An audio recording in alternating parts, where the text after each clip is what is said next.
St. Paul, 12 degrees.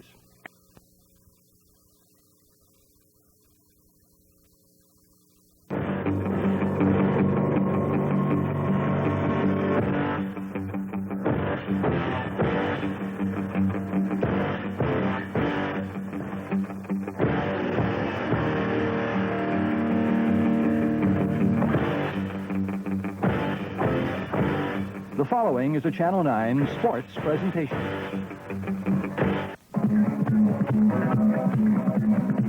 It's time to play hockey. And KMSP Sports presents the best of the National Hockey League, featuring the Minnesota North Stars. Brought to you in part by Budweiser, the king of beers. For all you do, this Bud's for you. The First Banks working together with the hard-working people of the North Country. By Skelly Premium Unleaded. At Skelly, we want you to get the most out of your car. By Computerland. We know small computers. Let us introduce you. And by Royal Olds and Royal Isuzu, where our goal is to save you money. And now to the Boston Garden in Boston, Massachusetts, and your announcers, Bob Kurtz and Tom Reed.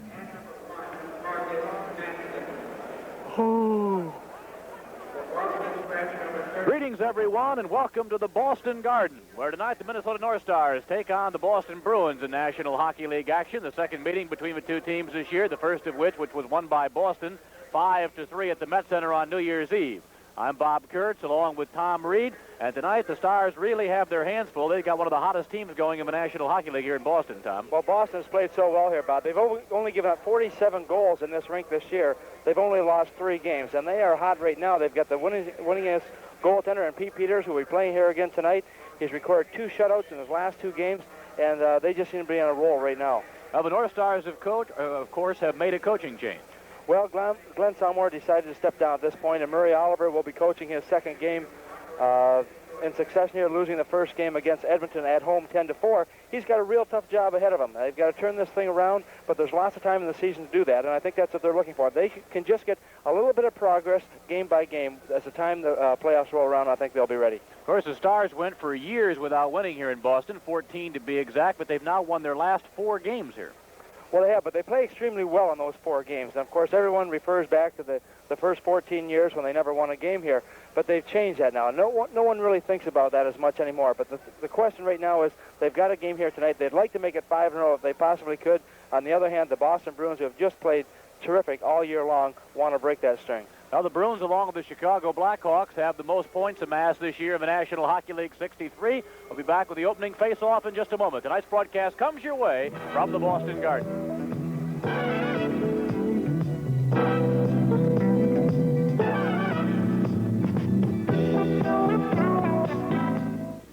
Let us review the deployment of Crown Auto Service Centers. Minneapolis, St. Paul alone, there are 22 service centers strategically placed.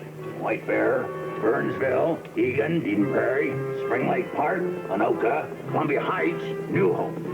With your tune-up, save from $2 to $4 on AC spark plugs, mail-in rebate now at Crown Auto. Crown Auto's 22 service centers will be there.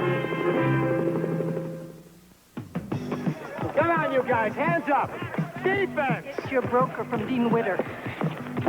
I want to see you hustle. Some people just aren't easy to please, especially when it comes to their investments. Josie, we do it. You look like you just heard from Dean Witter. At Dean Witter, we can give even the hard-to-please investor something to smile about. Okay, let's see that defense. You look like you just heard from Dean. Visit one of Dean Witter Reynolds' 5 Twin City offices. Turn back. River target at 039. Under control. Way to go. Taking West Canyon. Good call. Fuel critical, sir. Choppers at 3 o'clock. Roger, I copy. Right slowly, sir, like Alexa. No, he'll decide that. Fuel critical, sir. He knows that. Sure, he's opposite East Canyon. Negative, that's a trap. River 8 to home, sweet home, and River 8, can you make it? River 8, can you make it? It's only a game. River Raid for the Atari Video Computer System, designed by Carol Shaw for Activision. One day soon, you may see a Minnesota Department of Transportation Highway winter maintenance crew at work. This may be what they see. swirling, blinding clouds of snow, miniature blizzards created for an instant as the snowplow operators struggle, sometimes around the clock, to do their job. So give them plenty of room or change lanes when you see their flashing blue warning lights. It'll make everyone's winter just a little bit safer. A public service message from the Minnesota Department of Transportation and this station. Bob Kurtz and Tom Reed back here at the Boston Garden. Boston Bruins, game 46. They've won 28, lost 10, tied 7 for 63 points. For the North Stars, this is also their 46th game of the year. They've won 23 so far, lost 13 and tied 9 for 55, leaving them 8 points behind the Chicago Blackhawks in the race for first place in the Norris Division. The Bruins and North Stars both lined up along their respective blue lines, and now, ladies and gentlemen, our national anthem.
Tom Reed and Bob Kurtz back here at the Boston Garden for tonight's game between the Bruins and the visiting North Stars. The referee will be Brian Lewis, and the linesmen Ryan Bozak and Randy Mitten. The goaltenders for tonight's game: in net, number 27, Gilles Meloche of the North Stars, in 29 games has given up 99 goals for a 3.58 average, 1 shutout this year with 15 wins, 6 losses, and 6 ties. And the Mr. Zero right now, Pete Peters, who has 2 shutouts in a row, in 35 games has given up 74 goals for a 2.19 average. He's unbeaten in his last 22 games with 18 wins and 4 ties. His record on the year: 24 wins, 4 losses, and 6 ties. And now to Bob Kurtz. Okay, we'll see whether the Stars can do something about that. Peters has not given up a goal in 147 minutes and 22 seconds, starting play in this one. Play in the North Star end, back behind the goal. Krushelnyski taken care of back there by Hartsburg. And Bobby Smith will start out for the Stars. Willie Plett on the right wing. Bad pass was tipped by Middleton back into the Minnesota zone. And Gordy Roberts getting it across for Hartsburg. Gordy Roberts out to center ice. Ron Freese now for the Stars, off for Hartsburg. Broken up by Krushelnyski and sent in for Barry Peterson down the left side. Meloche knocking it away. Bobby Smith now goes back for Minnesota. Clearing it along the boards, over for Roberts, up for Plett. And it'll be kept in by Krushelnyski as it goes wide. Gordy Roberts goes into the corner for Minnesota, battling Middleton over there. Middleton now for the Bruins, losing it to Smith. And Smith starts out for the Stars, off for Freese. Freese carrying to center off the stick of Plett, and that's ruled offside at the Boston line. And we'll tell you that KMSB Television has purchased the broadcast rights of the Minnesota North Stars hockey games solely for the entertainment of our audience. No broadcast, rebroadcast, or other use of the pictures, descriptions, and account of this copyrighted telecast is permitted without written authority of the Minnesota North Stars or KMSB Television. Face off outside the Boston line. Neil Broughton between his new line mate, Steve Payne, on the left side. And Brian Bellows on the right. Play into the Boston zone. Maxwell keeping it in, back behind Peters. Randy Hillier. Hillier is bumped. Puck going loose in the corner. Payne over there battling Crowder. Now Hillier gets it free. And McTavish works it out to center for the Bruins. Back after it goes Giles. Giles off for Broughton. Here come the North Stars. Broughton across the line. Ray Bork breaks that up for the Bruins, shadowed by Bellows in the corner. Off now for the former North Star Palmer. He lost it. Bork up with the toe for Boston. And here come the Bruins breaking into the North Star zone. Back behind Meloche goes Kurt Giles. Brad Palmer bumped there by Giles. Palmer working it free for Boston. Back to Bork on the line. Hit a skate. Hillier keeping it in. Off for Palmer, but Broughton works it out to center. Now Randy Hillier for the Bruins, off for Palmer. Crowder was knocked flying by Maxwell. Giles for the North Stars, clearing it into the Boston zone.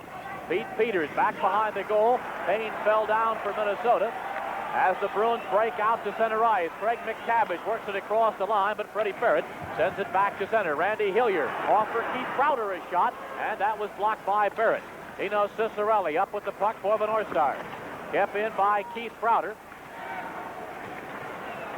Dufour working it free. Hartsburg for the Stars, off for Young.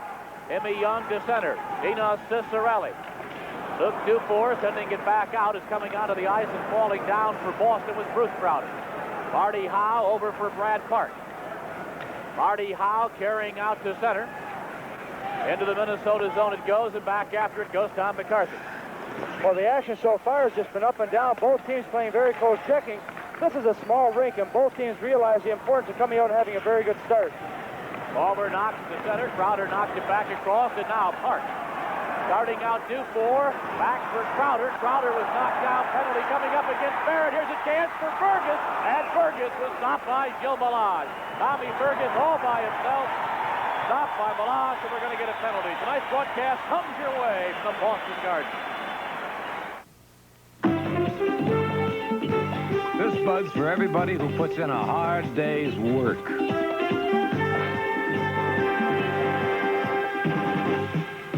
This Bud's for you, for all you do. The king of beers is coming through. Yeah, just for you. That distinctively clean, crisp taste that says Budweiser. For all you do. This Bud's for you.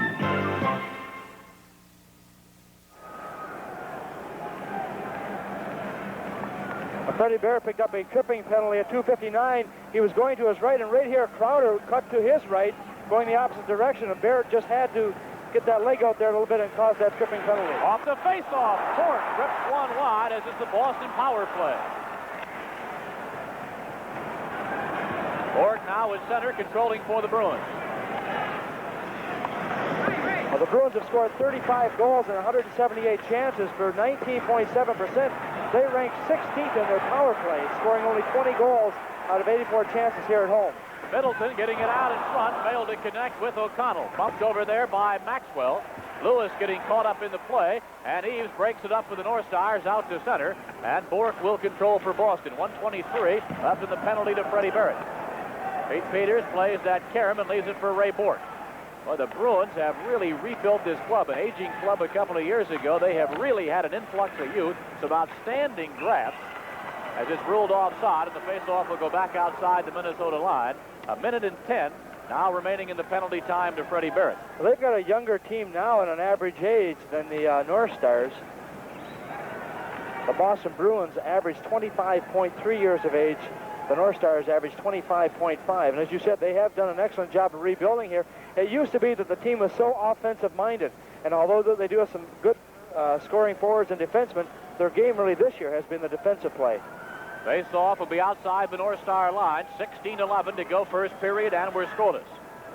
Bruins in recent years have added Ray Bork, Barry Peterson, Steve Casper, Keith Crowder, Randy Hillier, Mike Krushelniski, Luke Dufour, Gordy Kluzak, and Norman Levier was on his way to being a heck of a hockey player until he suffered that stroke in Vancouver.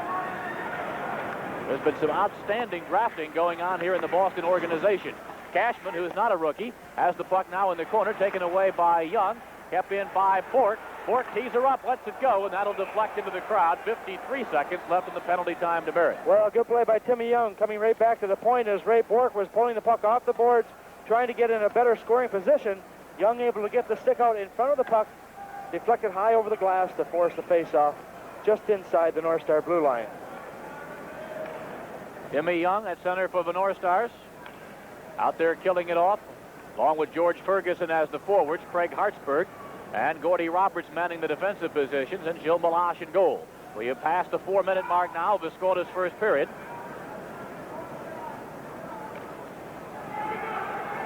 And Young is going to go along with Ferguson. Now it'll be Keith Crowder against George Ferguson on the draw.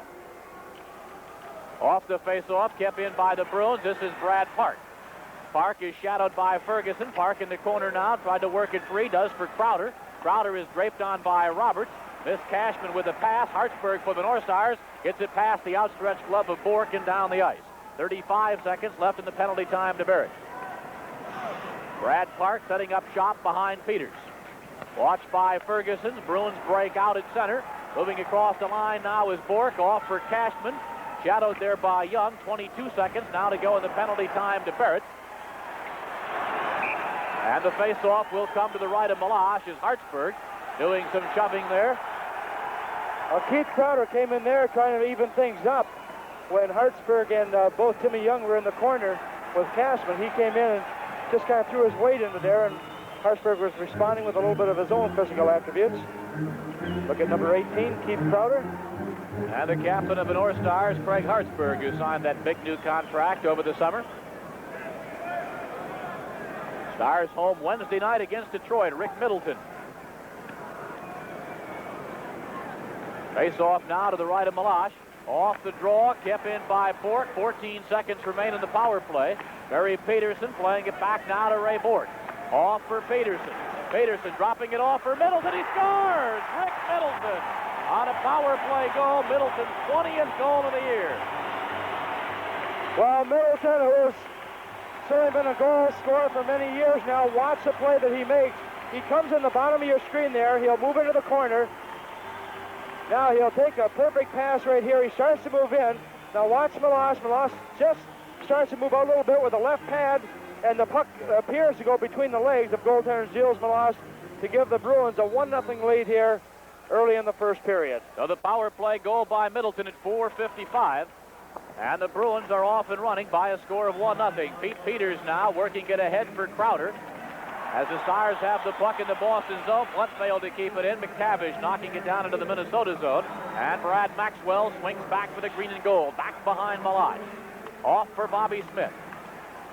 Willie Plett clearing it into the Boston zone after it goes free. Peters knocking it away from him. Crowder battling Bobby Smith. Plett put the hit on O'Connell. As the Bruins with Mike Milbury get it out to center ice. Smith breaks it up for the Stars. Off for Giles, now for Plett.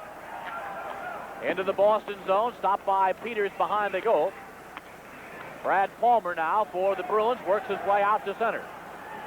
Palmer winds up, lets the shot go, and as you remember, he's got a dandy. And Meloche got the glove out and holds on. Tonight's game comes your way from Boston. Atari, Sony, RCA, Howard Miller at TCF. That's what Twin City Federal is offering now with a new TCF Premium Investor Certificate. It pays you high money market rates with a choice of 3.5, 5, and 10-year terms. And that rate is guaranteed and fully insured to $100,000. Big gifts only with a TCF Premium Investor Certificate. An outstanding offer from Twin City Federal. Well, Brad Palmer, who scored 22 goals last year for the North Stars, unleashes one right here, and in this small building makes it even a little more difficult for the goaltenders. But Gilles Meloche, who faced him many times in practice, was able to get that glove down to just catch on that puck before it squirted on by him, and a big save by the North Star goaltender. Face-off is to the right of Gilly. 14:07 to go first period. 1-0 in favor of Boston. Middleton from Peterson and Bork on the power play at 4:55. Broughton coming out for Minnesota off the stick of Bellows. Marty Howe. Brad Park. Out at center for Bruce Crowder. Now Boston breaking in with Dufour. Dufour's pass broken up by Gordy Roberts. Roberts off for Broughton. Broughton out to center for Bellows, and Bellows backhands it into the Boston end. Stopped by Peters. Off for Bruce Crowder. Kept in by Neil Broughton. Peters lets it go along the boards. Bellows now for the North Stars. Over for Payne. He overskated it, and Tom Fergus goes back for the Bruins. Tom Fergus, who when he was drafted by Boston was 6 feet tall, weighed 179 pounds. As a 17-year-old, has blossomed into a 6'2", 205-pound specimen. We'll get into that a little bit later, Tommy, about drafting 18 and 17-year-olds, and that's what happens sometimes. Well, a lot of it is guesswork at that particular point. Brad Park for Boston as we've reached the 7-minute mark. Now in the first period, 1-0 Bruins. Park playing it into the corner. Back after it now goes Gordy Roberts. Roberts back behind Meloche. Steve Payne. Neil Broughton at center. Into the Boston zone, and Bork goes back for the Bruins. Ray Bork. Watched by McCarthy. Off now for Hillier. Hillier. Pass goes to Cashman. Cashman tied up by Maxwell. Puck picked up by Kluzak. Now Hillier keeping it in for the Bruins. Cashman pinned up against the boards by Freddie Barrett. Cashman getting it off there for Gillis. They battle for it in the corner. And Cashman will go back and retrieve the puck. Cashman off for Kluzak. Kluzak for Hillier. Hillier has it tipped, and it's picked up now by Freddie Barrett. Barrett out for Tom McCarthy. McCarthy for Cicerelli. Cicerelli is shot. That deflected off Bork. In the corner now, Gillis for the Boston Bruins. Ahead for Captain Cashman. Cashman at center for Boston, going across the North Star line, and it's offside. 12 minutes, 2 seconds to play here first period. Tonight's broadcast comes your way from Boston. There's a new world to discover at Computerland. The exciting world of personal computers. Come on in, see everything you can get inside this box. The portable Osborne personal computer. A standard-sized keyboard. 5 separate programs. 1 small price tag. Get the complete Osborne personal computer in 1 box, plus the service and accessories to make the most of it at Computerland. For all you need to discover the world of personal computers, discover Computerland. Tom Reed and Bob Kirsch at the Boston Garden. 12:02 remaining in the first period, and the Bruins lead the North Stars by a score of 1-0, and a power play goal by Rick Middleton, his 20th of the season at 4:55. Eno Cicerelli dropping it off now for Brad Maxwell. Maxey works his way out to center, clearing it into the Boston zone. Young plays the carom for the North Stars. Peters gloves and drops for Boston. And coming out now, Peterson getting it to center. Freddie Barrett stopping it there for Minnesota. Peterson now, O'Connell poking it ahead to Middleton off the stick of Peterson, played by Maxwell. Maxwell from center, stopped by Middleton. Here's a chance for Middleton, moving into the Minnesota zone. Middleton takes the shot. Barrett deflects, and into the crowd it goes. Well, 8-pack is back. For those fans of you who have really busy schedules, the North Stars have a flexible alternative. 2 8-game plans to choose from. Each includes games against some of the top teams in the National Hockey League. For as little as $80, it'll give you 8 games, plus guaranteed seats for the upcoming playoffs in April. The number to call, 853-9340 for further information. You're going to see a lot of different line combinations used here tonight by Murray Oliver and crew. They're breaking everyone up, trying to get something going, some type of a sustained attack. The Broughton line was having trouble in their last 3 games. In fact, they have not received any points, and in the last game against Edmonton, didn't even get a shot on net. So Murray Oliver and J.P. Parisi are instituting some new ideas, trying to get things on the roll again for Minnesota. Oliver, of course, has coached before. He worked a couple of games last year, 4 of them, I believe, during Glenn Sonmore's sabbatical. Also coached for Glenn one time earlier this year in Quebec. Has a lifetime record in the NHL of 3 wins, 2 losses, and a tie coming in. This is Barry Peterson, and Gordy Roberts, fellow number 10, cuts him off.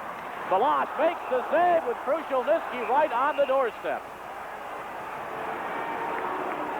Well, the fans not too happy. They felt that Brian Lewis had a quick whistle there, but Meloche had already made the save and was hanging on to the puck as he was going down. A good play by the Boston Bruins coming in, but you'll watch what's happening here as Minnesota had one of their wingers, George Ferguson, drop back as Hartsburg went in, and that enabled the North Stars to make sure they had man-on-man coverage. The whistle had already gone at that point. Face off to the right of Jelly. Bobby Smith on the draw against Craig McTavish. Comes back for Kluzak, and Kluzak will give the fans here in Boston a souvenir. 10:43 to go first period, 1-0 Boston. Well, Kluzak was the #1 draft choice in the 1982 draft this season. Remember, the North Stars had given up the rights to Dave Donnelly of the University of North Dakota and Brad Ballmer to ensure that they got Brian Bellows. Off the face-off now. Poke back across the line. Brad Park controls at center for the Bruins. Craig McTavish. Backhanding it in. Gilly Meloche making an easy save for the Stars. Behind the net now, this is Kurt Giles off for Bobby Smith. Shadowed by Palmer. Smith finally getting it out to center ice. Kurt Giles for the Stars. Off for Smith, watched by Palmer. Dribbled across the Boston line. Peters stops for Boston. Clearing it ahead for Palmer on the left wing. Knocked free, a chance for Freese. And that was blocked by the veteran Brad Park.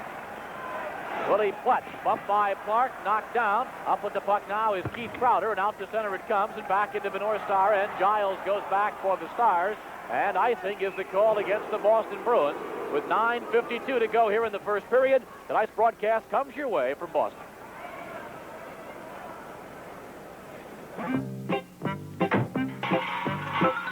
If you've shopped for a new car lately, you may be a little surprised at what you have to spend. So you might decide to take better care of your present car to make sure it lasts. That's why you should use a quality gasoline and motor oil like Skelly. Skelly helps your car run smoothly mile after mile. At Skelly, we want you to get the most out of your car. Bob Kurtz, Tom Reed back here in the Boston Garden. Randy Hillier back behind Peters. 1-0 Bruins. We've passed the 10-minute mark here in the first period. Brian Bellows now for the North Stars, keeping it out across the Minnesota line. Fergus has it offside as the puck rolled across the blue line and then back out. 9:39 to go. First period, 1-0 Boston. Tommy Fergus, the guy we were talking about, 6 feet, 179 pounds when he was drafted. Scored 8 goals his first year in junior in Peterborough. They drafted him anyway. Well, sometimes you have to have the luck of the draw, I guess you'd have to say, in that particular situation. But you've got to be able to look ahead to the future and decide, you know, is he going to mature? Is he going to grow and be able to help our hockey club? Is he going to be able to play hockey at all? And like you said, he was it's almost like a dartboard in some cases. They took one look at Papa Fergus, who is 6'4", 285, and they figured he may have some more size coming. And they were right. Hartsburg now for Minnesota, getting it over for Gordy Roberts. Roberts for Hartsburg, going across the line, takes the shot, and that deflects and goes into the crowd. 9:07 to go here, first period. It is 1-0 in favor of Boston. Well, you're invited to attend the North Star Luncheon on Thursday, January the 20th at the Prom Ballroom in St. Paul, honoring the North Stars. And if you'd like to go to that luncheon, starts at 11 o'clock. You can ask for Sharon at 535-6440. That phone number again for the North Star Luncheon at the Prom Ballroom in St. Paul is 535-6440. Stars again will be home Wednesday night. They'll meet Norris Division rival, the Detroit Red Wings, the last team, by the way, to beat Edmonton. The Wings beat them 4-3, and since then, Edmonton has been scoring goal after goal after goal. At last count, 27 of them in 3 games. Back after it now goes Neil Broughton. Broughton getting it off for Gordy Roberts. Roberts ahead on the left wing for Payne, out to center. Into the Boston zone it goes with Ray Bork. Now it's Bruce Crowder working it ahead to Dufour. Dufour clearing it into the Minnesota zone. Malage leaving it for Roberts. And back behind the play now we got Dufour and Hartsburg. Gloves go off. Dufour and Hartsburg. Ryan Lewis telling the players to stand back. Hartsburg's got the best of this one, and the linesman, Ryan Bozak, and Randy Mitten move in to separate him. Tonight's broadcast coming your way from the Boston Garden. Come on, one more. No. The championship of the entire civilized world. I'll pass. And the Michelob Light. I'll serve. Michelob Light for the winners. Would good friends really play this hard for a beer? Michelob Light for the winners. It is Michelob Light, the rich, smooth taste you can compare to any beer you like. I thought you were tired. Nope, just thirsty. Michelob Light.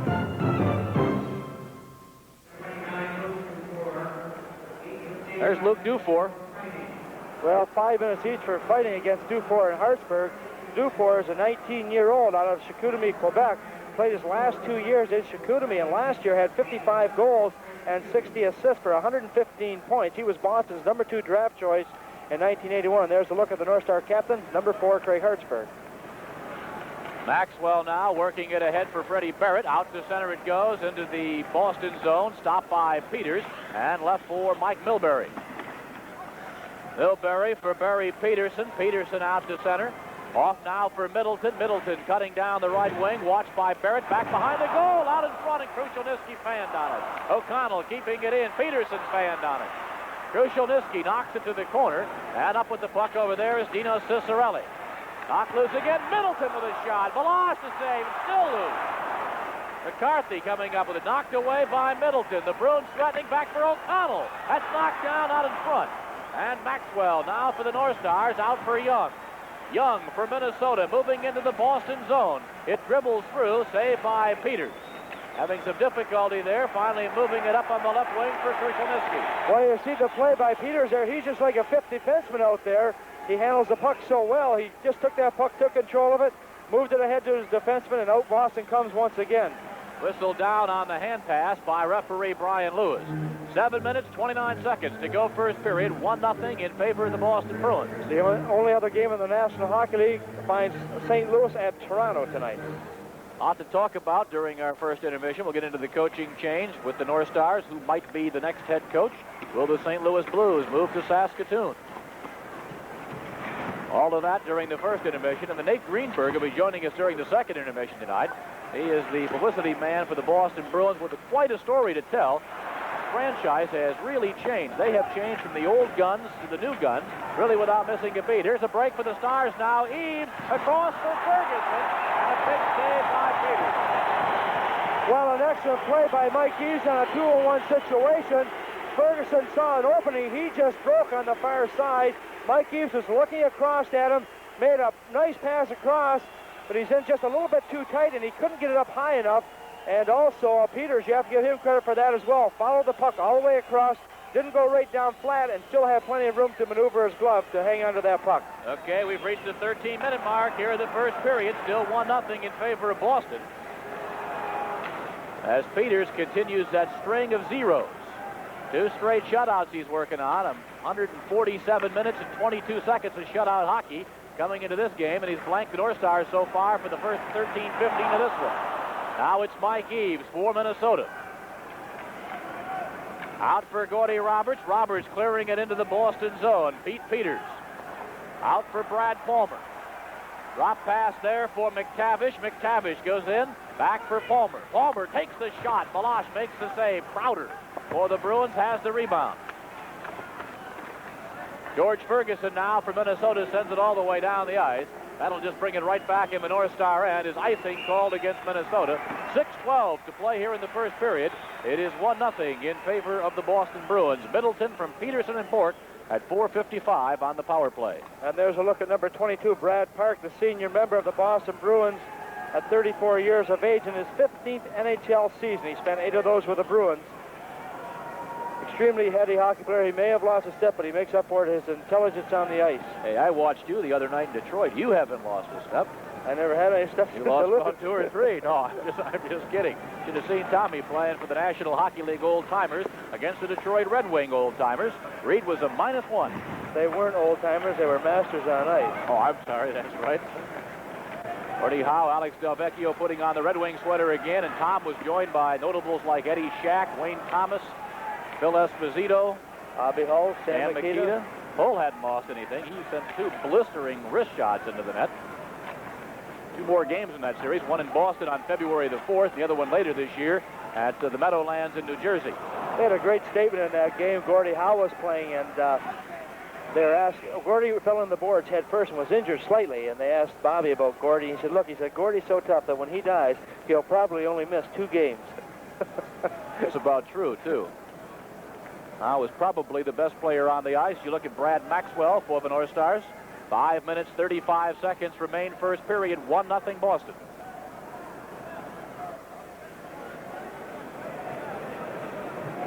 Bobby Smith at center between Willie Platt and Ron Freese. Barrett and Maxwell are the defensive pairing for Coach Murray Oliver, as Ray Bourque now starts out for the Bruins. Ray Bourque carrying out to center, clearing it into the Minnesota zone. Crowder going in against Freese. He rides him out, and up with the puck is Barrett. Out across the line it comes to center. Cashman now for the Bruins. Off for Tommy Fergus. Ray Bourque watched by Freese. Hillier now for the Bruins. Heading it out for Crowder. Crowder moving it across the Minnesota line. Watched there by Barrett. Kept in by Hillier. Hillier lets a shot go. That deflects wide as we pass the 15-minute mark here in the first period. And it is 1-0 in favor of the Boston Bruins. Bourque going back. Icing had been waved off. Bourque back behind Peters. Crashing with Willie Platt. Now Hillier comes back to lend a hand. Payne, though, up with the puck. Payne back for Smith. Out in front, and it went wide. As Bourque now for the Bruins. Out to center. Stopped by Giles. And off for Roberts. Giles now spinning away from Krushelnyski out to center, too far for Bellows. Bellows given a hit by Bork as play goes into the Boston end. Hillier now for the Bruins. He's bumped by Bellows, who's recovered. Off for Payne. Payne, a centering pass, went through the crease. Krushelnyski kept in by Giles. Krushelnyski again getting it out for Middleton. Middleton for Krushelnyski across the line. Poke check by Roberts. Krushelnyski again off for Milbury. Now O'Connell, the man who came to Boston in the Al Secord trade, clearing it into the North Star zone. Back after it's Giles, watched by Peterson. Brian Bellows. Neil Broughton.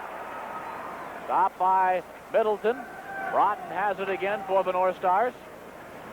Finally, O'Connell getting it over for Krushelnyski. Krushelnyski stopped there by Roberts at the Minnesota line. Gordy Roberts, who's having a whale of a year for himself, clearing it in deep back behind Peters. O'Connell now, and it's icing against Minnesota. 3:36 to go here, first period. Tonight's broadcast comes your way from Boston. Sir, in your opinion, how do the new money market accounts from the First Banks compare with the money markets brokerage firms offer? Well, first they give you a good choice, money market insured checking or money market insured savings. Both pay about the same rates as ours, and both are certainly more flexible than ours. So, whose do you recommend? Ours. Money market insured checking and savings. Two accounts most brokers only wish they could recommend.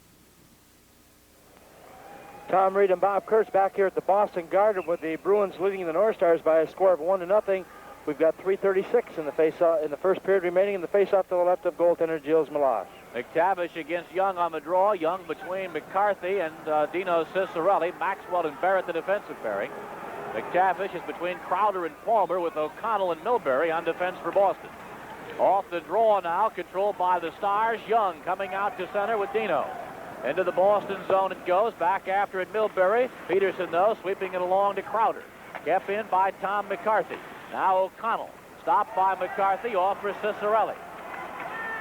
Cicerelli for the North Stars. Bumped by McTavish. Crowder now for the Bruins. Out to center. Stopped by Maxwell. Now Milbury controls for the Bruins. That's Brad Palmer.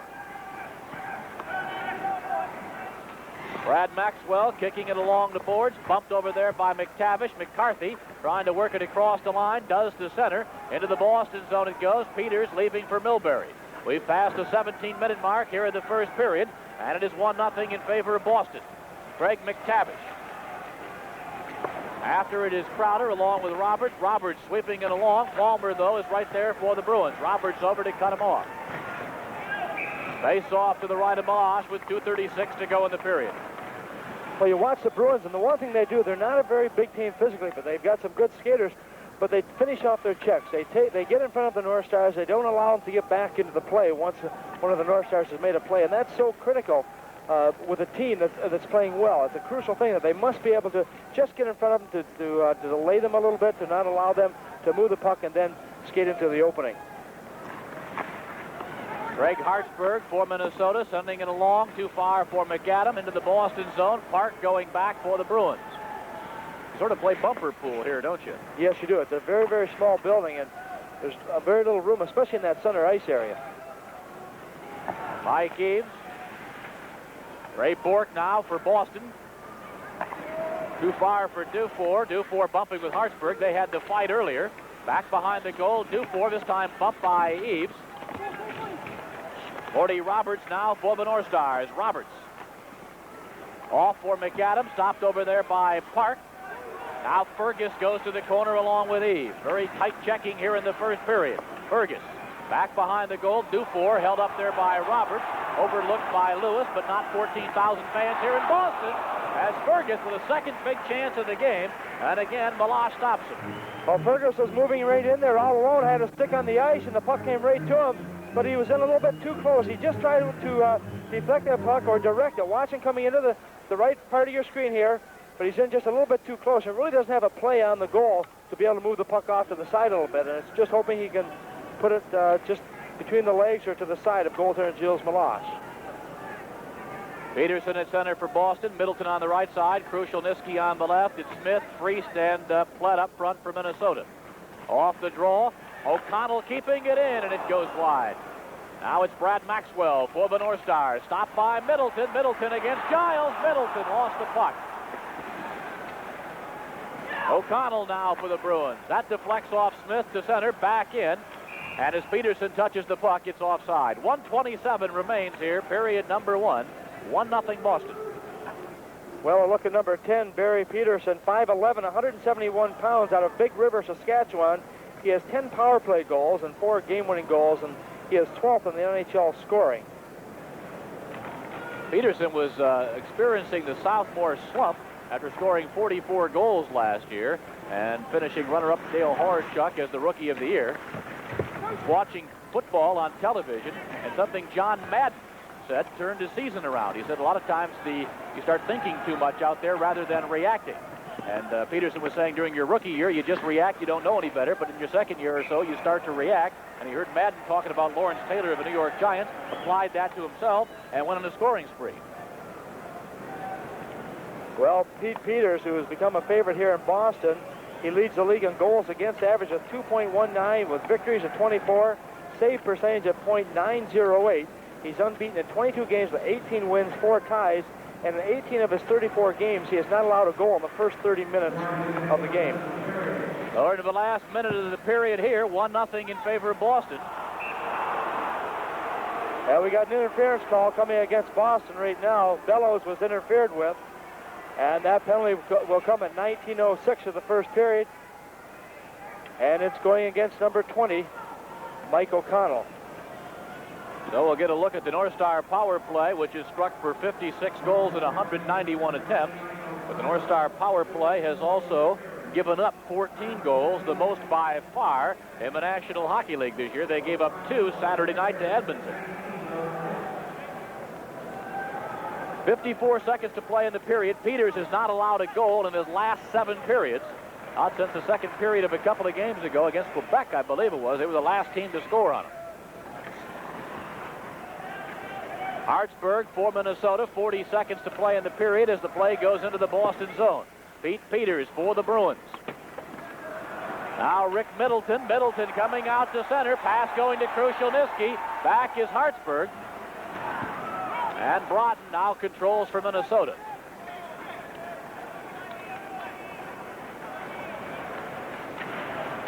Into the Boston zone it goes. Peters now for the Bruins. Broken up there by McAdam. Off there for Broughton. Off for Bellows now. Bellows for Minnesota. Getting it across for Payne. Back for Roberts. Roberts out in front. Peters makes the save. And we'll get a face-off in the Boston zone with 4 seconds to play in the period. The Stars come close, but Peters holds them at bay. Well, a nice passing play all the way around. The shot coming from the point, but it wasn't really a shot on net. Roberts intentionally put it over on that side. And you can see number 7, Neil Broughton, right there trying to deflect the puck, which hits the pads of Pete Peters, and the rebound right there, Bellows unable to get to it before the whistle goes. And as a result, he keeps his shutout sequence intact. Not like our goalie for Team Media, Rob Lear, huh? He's given up a goal every period for I don't know how long. Face-off coming to the right of Peters, 10 seconds. Or 4 seconds, rather, left in the period. 1:10 to go in the interference call against O'Connell. Off the face-off. Fort controls for the Bruins. The Stars left Meloche in goal. A little bit too much time, a little bit too small of a building to risk that. And that is the end of the first period with a score 1-0 in favor of the Boston Bruins as tonight's broadcast comes your way from the Boston Garden.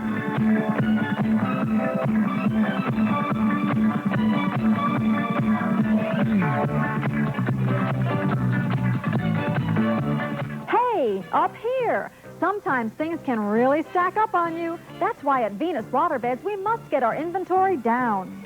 So right now we're having our January clearance sale with spectacular savings on waterbeds, accessories, all bedroom furniture, sheets, and comforters. Over a $500,000 inventory at spectacular savings, plus some special savings on one-of-a-kinds and closeouts. We're clearing it all out right now during Venus Waterbeds' January clearance sale.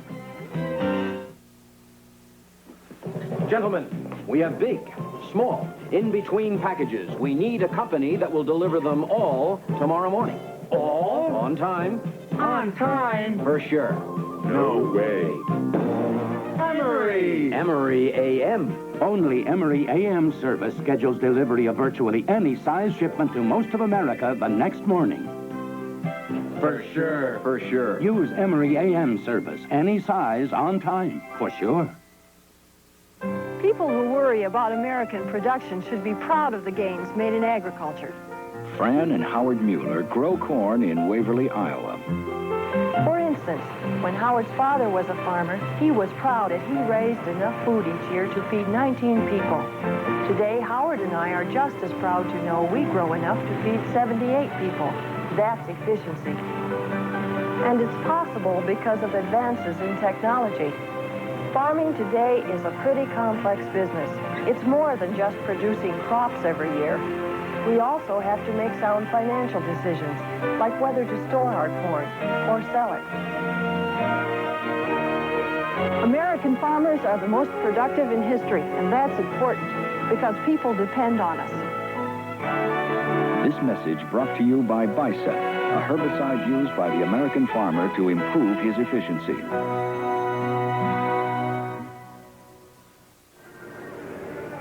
Bob Kurtz and Tom Reed back here at the Boston Garden, 1-0 in favor of the Boston Bruins after one period of play, a period that saw the Bostons outshoot the North Stars 7-4.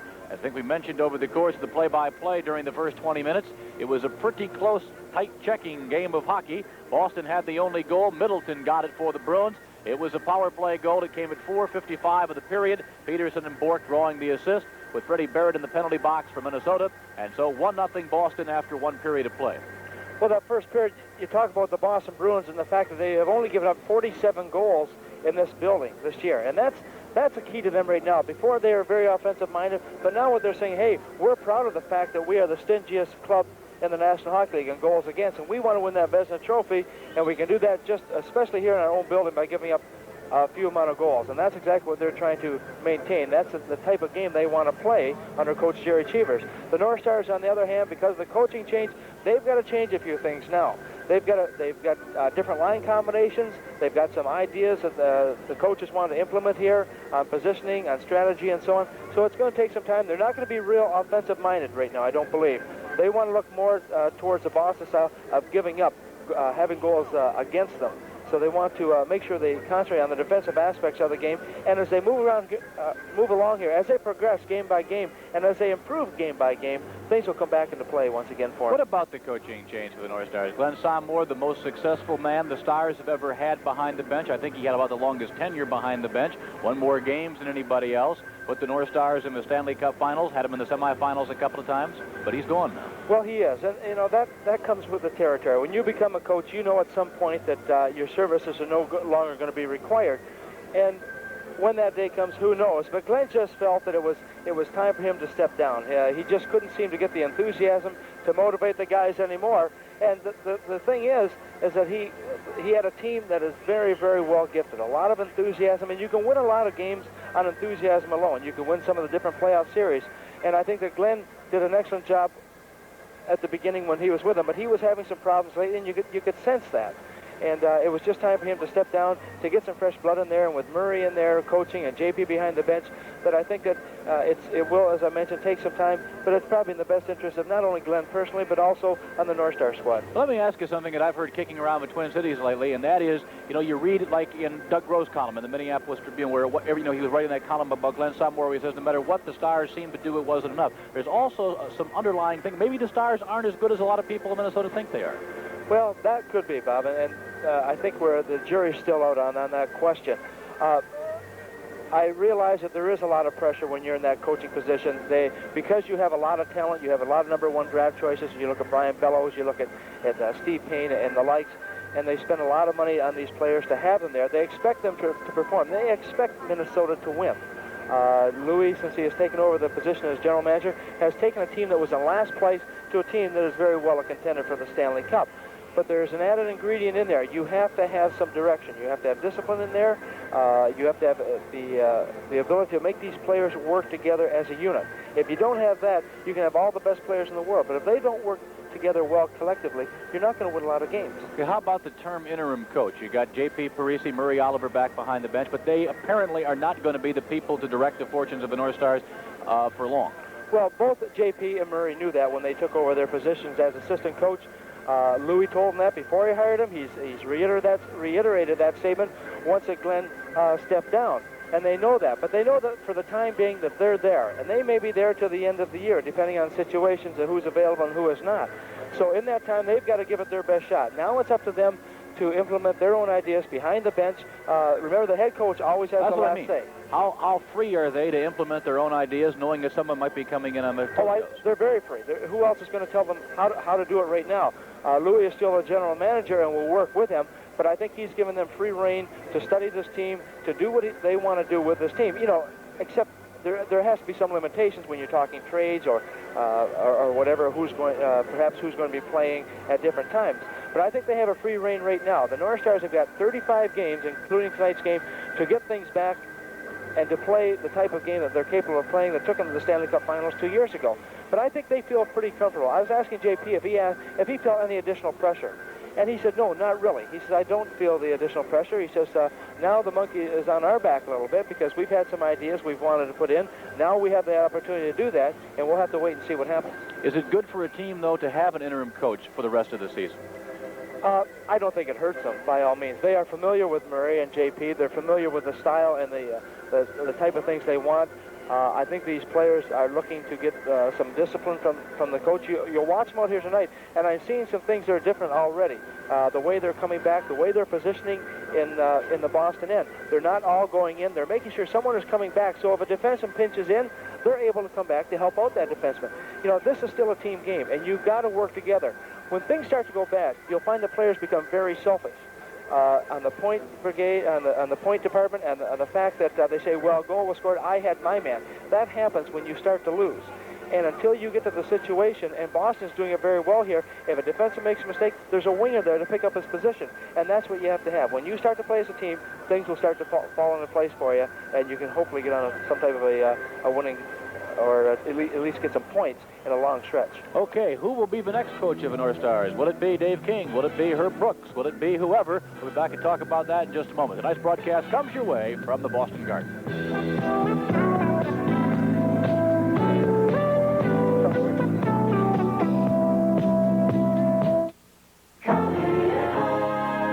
Coming up weekday mornings at 11, take a journey with Barbara Stanwyck, Lee Majors, and Linda Evans to the Big Valley. Show us what you inherited from your father. Show us some of Tom Barkley's guts. I want your back talk. I'll ask for it.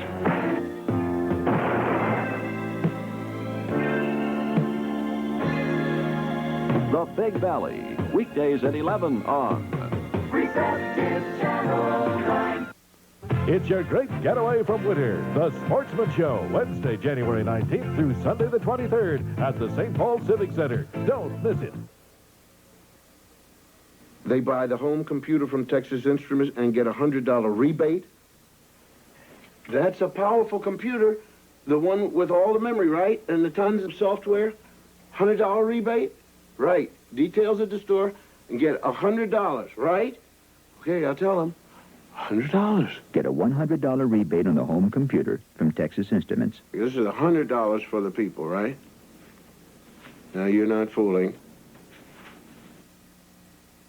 KMSP TV, Minneapolis, St. Paul. Bob Kurtz and Tom Reed back here at the Boston Garden. We're about first way through the first intermission here. About 6-7 minutes or so, be getting the second period underway. It is 1-0 in favor of the Boston Bruins, but the big question now is, Tom, who is going to coach the Minnesota North Stars? The consensus of opinion seems to be Dave King, the 35-year-old coach of the University of Saskatchewan, but it was a couple of weeks ago in Hockey News where they came out almost flatly and said Herb Brooks is going to return. Well, I still don't think that Herbie is going to be the next coach of the North Stars. I would think that Dave King is certainly the leader at this point. He has a qualification, appears to have. He coached the Canadian Juniors last year to the championship. If you remember, it was held down in the Minnesota area. He was over in Leningrad with the Canadian Juniors once again this year. And I think he's a very intense individual. I don't know a great deal about him, but from people I've talked to, and I talked to Glenn Sather and Teddy Green and John Muckler from the Edmonton Oilers the other night, and they were saying he's got some good ideas that he can implement. You know, you still have to have fun at this game, and you have to change things all the time. Your practice have to change to make it fun for the guys who are going to work every day. And I think he's got those capabilities. Plus, I think he demands and he gets the respect that every coach should have, regardless of what sport they're in or what league they're in. I know that some of the players in the North Stars have played under him in previous years in some of the tournaments, and I think that he is certainly the #1 runner-up at this stage. Other names have been thrown around. Pat Quinn, who was dismissed from the Philadelphia Flyers, and Pat is going to law school right now, and I don't know how much money he's bringing in, but he's got a good job. He's learning a little bit more, and I don't know if he really wants to coach. Don Cherry, that name always pops up. I don't think he is the type of coach that would suit Minnesota. Tom Reed. No, I don't want any part of coaching. You see what happened to Glenn. I really don't want to, and that's by choice.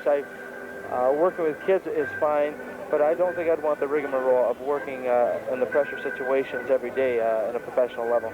Okay, how about the one other topic? It seems to be dominating hockey these days. Everybody coming up and say, hey guys, we'll see you next year in Saskatoon. Well, Saskatoon has tried to purchase the St. Louis Blues and to move that franchise up to Saskatoon. I certainly hope they aren't able to do it. I don't think they could actually and honestly support a club up there. Charlie Hallman had some good comments in his column in the St. Paul paper the Sunday morning, saying here it is an area of 225,000 square miles. You've got one person every square mile, and how can you support a team in that area? There's only like 600,000 people in the whole province, and 600,000 people, and they're about 400 miles north of Regina.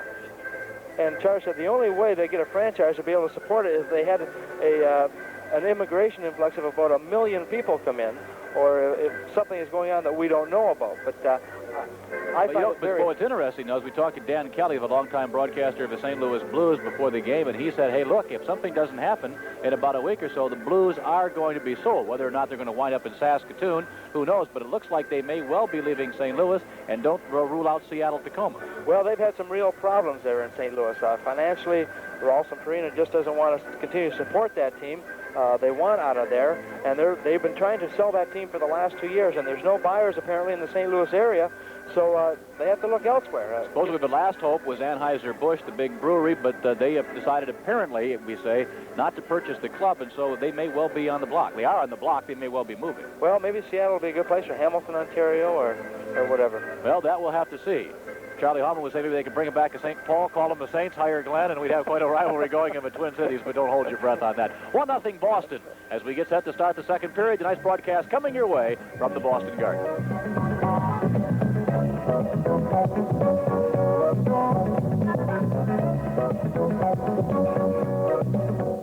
Now you can get 11.9% financing on any new Oldsmobile at Royal Olds. 11.9% financing means an extra savings to you of up to $1,500 on financing alone. Plus, Royal's special sale prices for a total savings to you of up to $3,500. So make sure you shop with us at Royal Olds, 1469 University Avenue, across from Ward's in the Midway in St. Paul, and get 11.9% financing now through March 31st.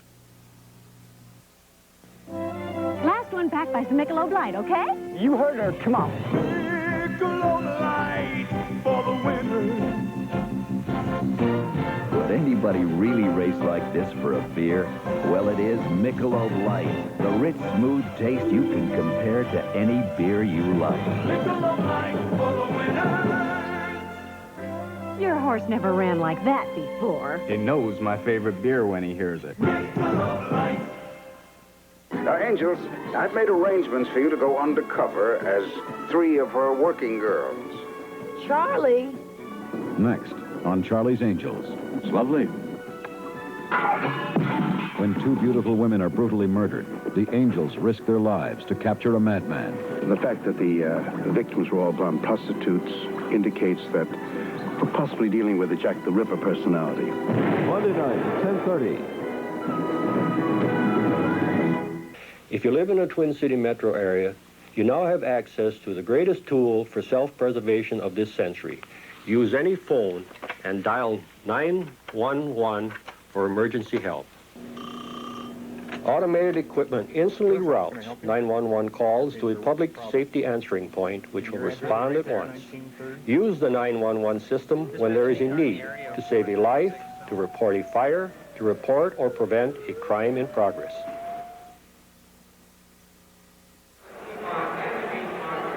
Bob Kurtz and Tom Reed back here at the Boston Garden, getting set to start the second period of play. Keep in mind, O'Connell has 1:07 left to serve in his penalty. I don't know why it is, but every time, with the exception of Los Angeles, this building seems to hold more former Minnesotans or people visiting out here. And Dave McDonald wants to say a big hi to St. Olaf, and also a hi to Dwayne and gang in Cold Spring, Minnesota, from Bill, Ford, and Griff. And they're just a couple among many Minnesotans on hand here at the Boston Garden. So Minnesota with the man advantage. Pete Peters has now not given up a goal in his last 8 periods in the net.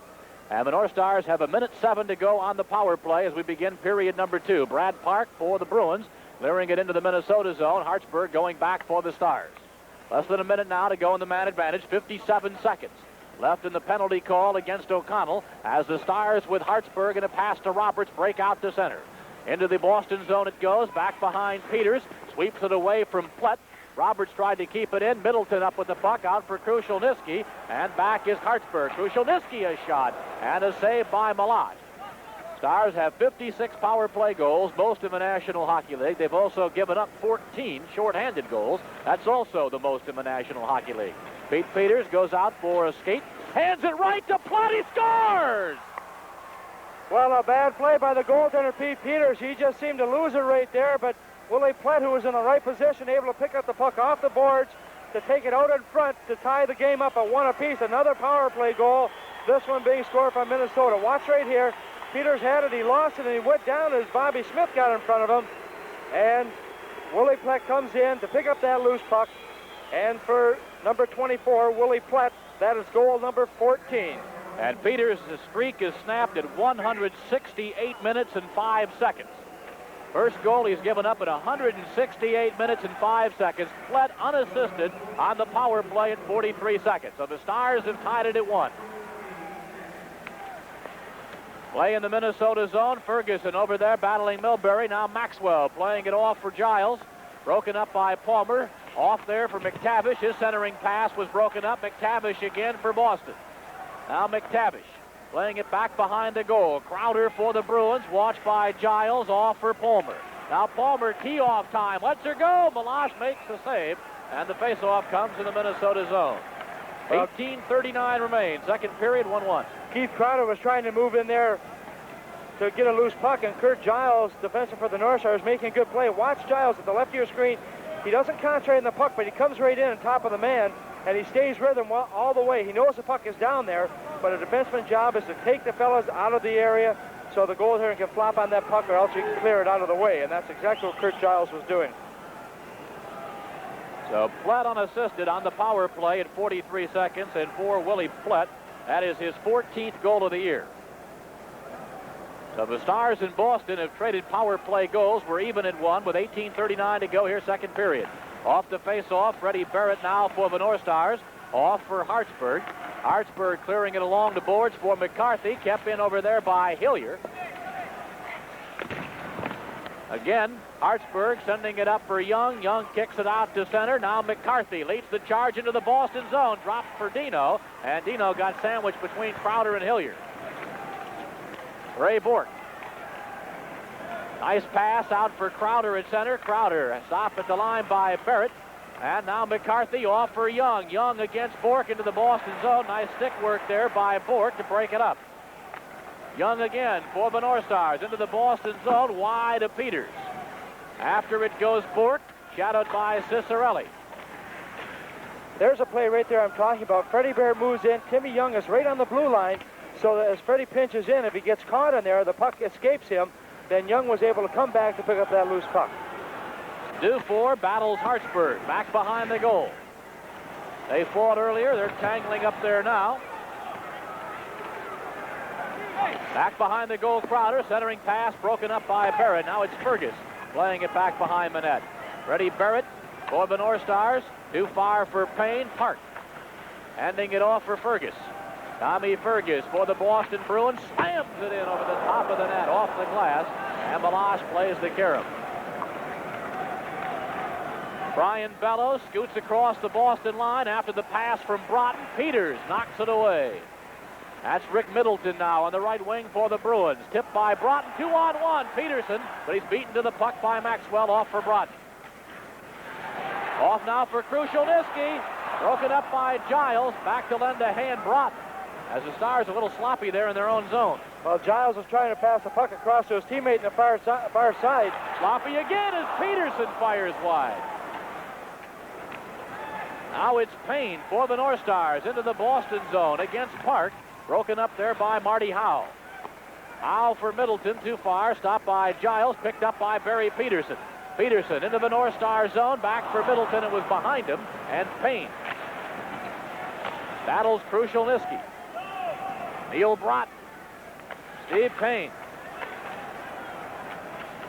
And Milbury getting it over to Middleton. Back into the North Star zone. Krushelnyski, a backhander. Knocked away by Malash. Steve Payne, or Willie Platt rather, for the North Stars. Flying at center. Moving across the Boston line. Up along the boards. Peters failed to stop, and Milbury now for the Bruins. Off for O'Connell. O'Connell carries to center. Back after it goes Bobby Smith. Smith back behind Malash. We passed the 4-minute mark here at period number 2. Stars 1, Bruins 1. Hartsburg. Flett battles Milbury. Hartsey carries out to center. Pass for Bobby Smith. Smith into the Boston zone. 3-on-2. Back for Hartsburg. Stopped by McTavish. Now Middleton for the Bruins. Middleton and Roberts. Down goes Middleton. Penalty coming up against Gordy Roberts.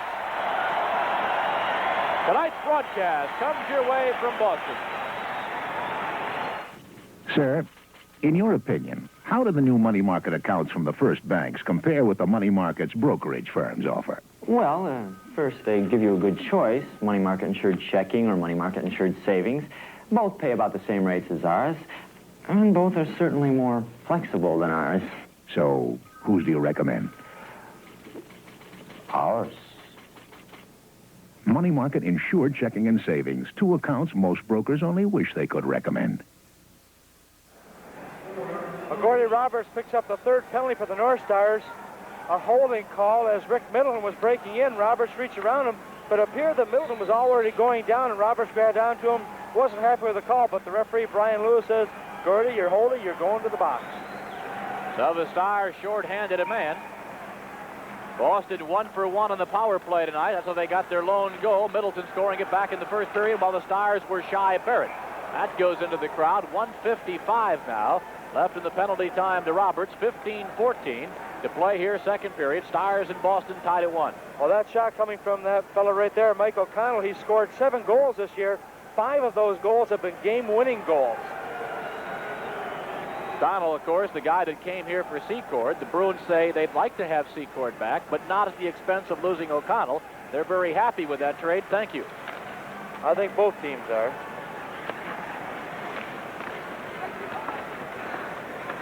Fergus now for Boston, getting it loose for Keith Crowder. Crowder back behind the goal. Watched there by Maxwell, off for Fergus. 1:38 to go in the extra man. Off for O'Connell. O'Connell works it across for Bork, back for Fergus, and it was tipped wide by Maxwell. Dug free by Cashman. Cashman centering pass was stopped by Eves. Kept in by Bork with a shot. Malash makes the save. Puck is loose. Fergus fires the rebound, and Fergus has had 3 great scoring chances and is 0 for 3. 1:19 left in the penalty time to Roberts. Well as Giles and Maxwell in there, Mike Eves coming back to help out in that area. A lot of confusion going on, and sometimes you're trying just to get that loose puck. The North Star defense trying to grab sticks, grab arms, anything they can to stop the Boston Bruins from shooting. But watch Eves. He's in front of Fergus right here. The puck comes back, and Fergus, who didn't have a lot of room to maneuver in there, let a shot go, but Malash makes a save on his pads, forcing a face-off to his right. It's 1-1 here in Boston, 14:39 remaining in the second period.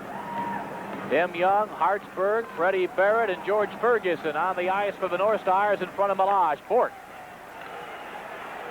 working it over to Peterson. Barry Peterson back for Ray Bork, back for Peterson, a shot. That went wide. Karam will come all the way back to the Boston line, picked up by Bork with 1:05 to go in the penalty time to Roberts. Ray Bork Calder winner a couple of years ago, going across the line, bumped by Hartsburg. Swept along the boards by Freddie Barrett. Kept in, though, by Brad Park. 50 seconds to go in the penalty time. It's Middleton now for the Bruins, battling Hartsburg, moving in Peterson. Bork to keep it in for Boston. Bork off for Middleton. Middleton whipping it over to Peterson, out in front for Krushelnyski. Over the top of the net. Park keeping it in for the Bruins. 29 seconds to go in the penalty. Peterson off now for Middleton. Middleton back for Peterson, over for Bork. A bomb kicked out by Malage. Now Park has it knocked across the line. Bruins will have to come back onside as Ferguson knocks it deep into the Boston zone. Just 9 seconds to go in the penalty. Good play by Ferguson. He anticipated Park going to his backhand, hung right on the board, able to knock the puck over his own blue line. North Stars back in full strength now as Roberts has returned. He's not yet in the play, but now he is. And Roberts will start back the other way. 2-on-1. Roberts, Broughton, a drive. The save. The rebound knocked out of there by Park. Good shot by Roberts and a good play by Park. Just taking the puck, squirting it in the corner to get it out of danger. Middleton now getting it over for Krushelnyski. Out to center. Krushelnyski for the Bruins. Into the North Star zone by himself as Boston's caught in a line change. And back after it there is Maxwell. Now Bruce Crowder picks it up. Crowder spinning away from Broughton. Back behind the goal, and Giles goes after it for the Stars. Kurt Giles. Pass going for Payne. Payne sending it rink wide now for Bellows. Bellows had it tipped away. And Gillis starts back the other way for Boston. Gillis with a shot, saved by Malage. Maxwell knocked the rebound away from Crowder. Gillis still digging at it. Now Broughton ties him up. Maxwell moves in. And Broughton starts out for the North Stars. Broughton goes for a fall. Make sure he takes Crowder with him. Payne up with the puck now for Minnesota. Steve Payne. Payne for the North Stars. Moving into the Boston zone. Back to center it comes. And we've got an interference call going against Boston. Looks like Dufour will get the gate. Tonight's broadcast comes your way from the Boston Garden.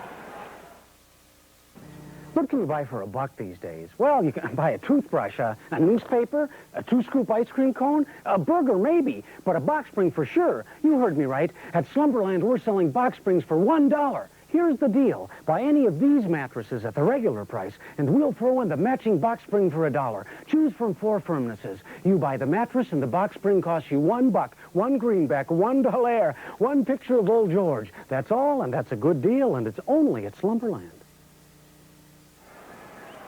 Well, Minnesota will have another power play situation. They scored on their earlier power play, and Dufour gets a penalty for interference at 7:55 of the second period. It's 1-1 here in Boston between the North Stars and the Bruins.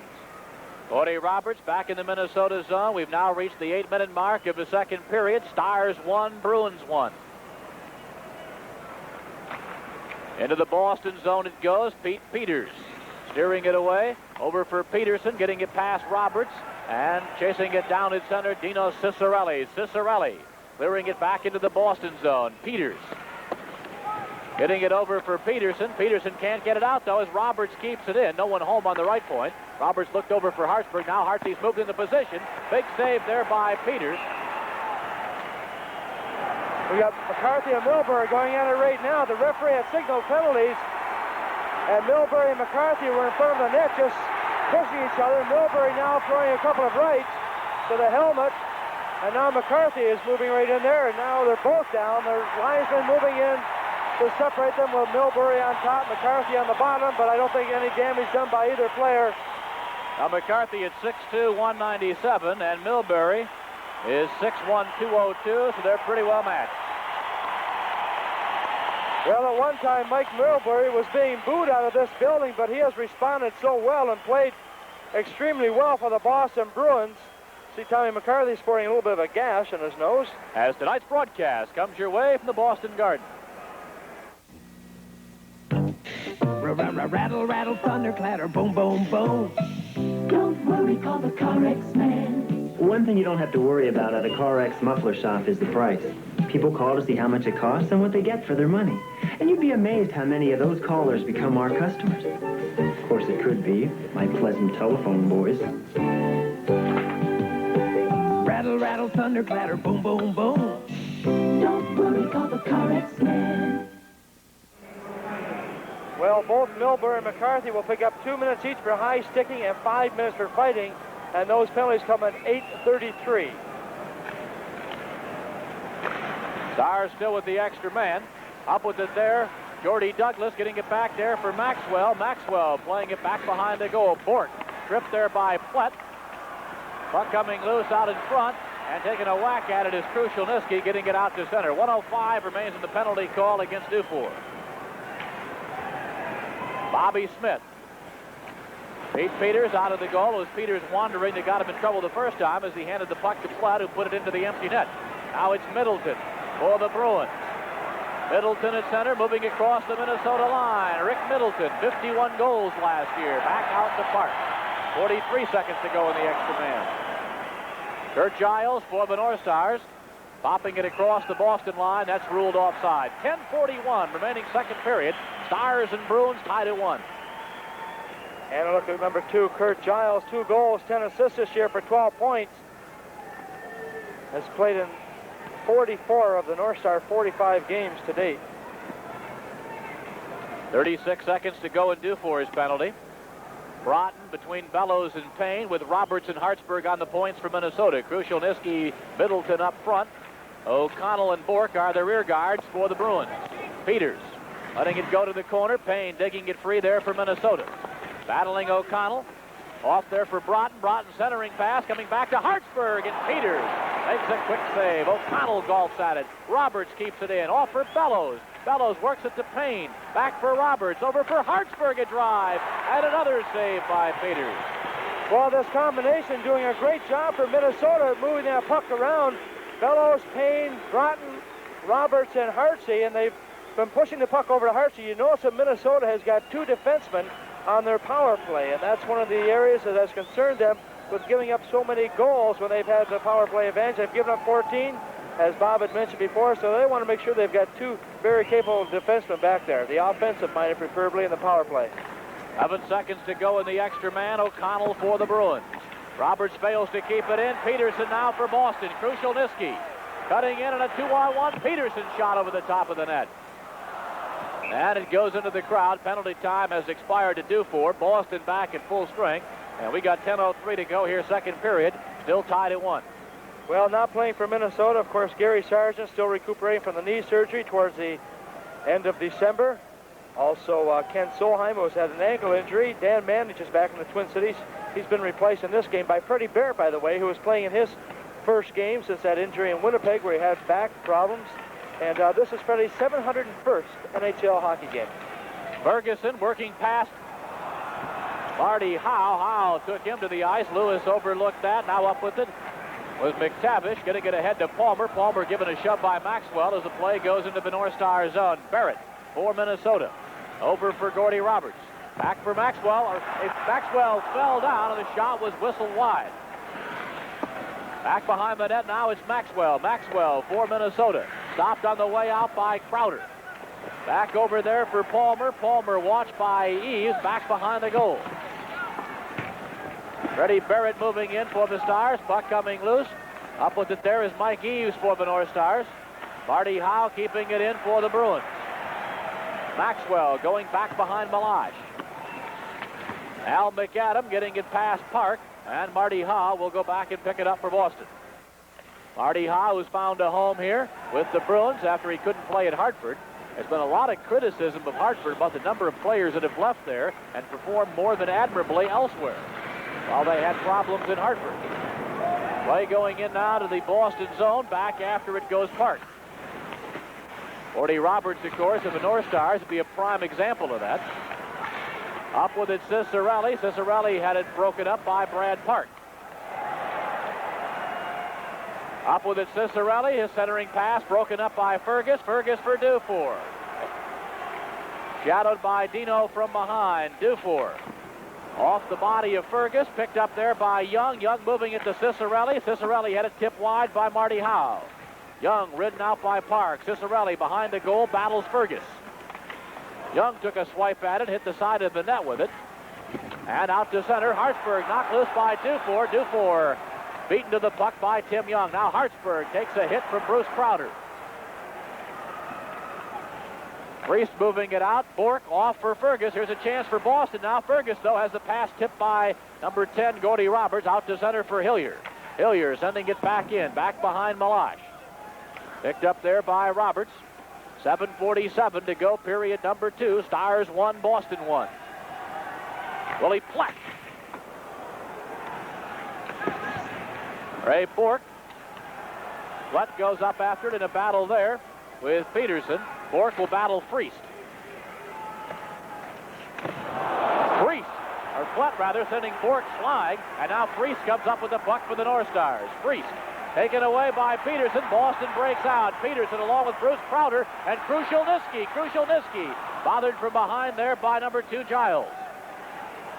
Willie Plett getting it out to center. Down goes Friest. Up with it goes Hillier. Off for Crowder and back into the Minnesota zone. We've reached the 13-minute mark of the second period. Stars and Bruins tied at 1. Freddie Barrett now for the North Stars. Pass for Plett, it missed. Deep into the Boston zone it goes. Plett goes back, ridden down by Howe. Here we got another fight going now. Now we got Hillier and Friest.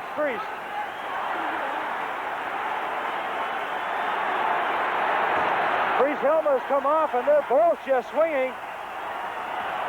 Everyone says a good shot right from the end camera location. I would say Friest won that one. And now the linesmen move in, Bozak and Randy Mitten.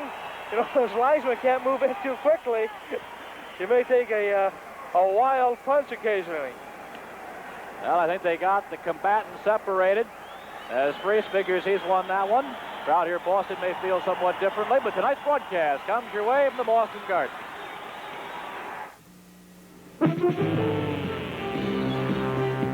This Bud's for the Paul Newman Can-Am Racing Team. This Bud's for you, for all you do. The king of beers is coming through.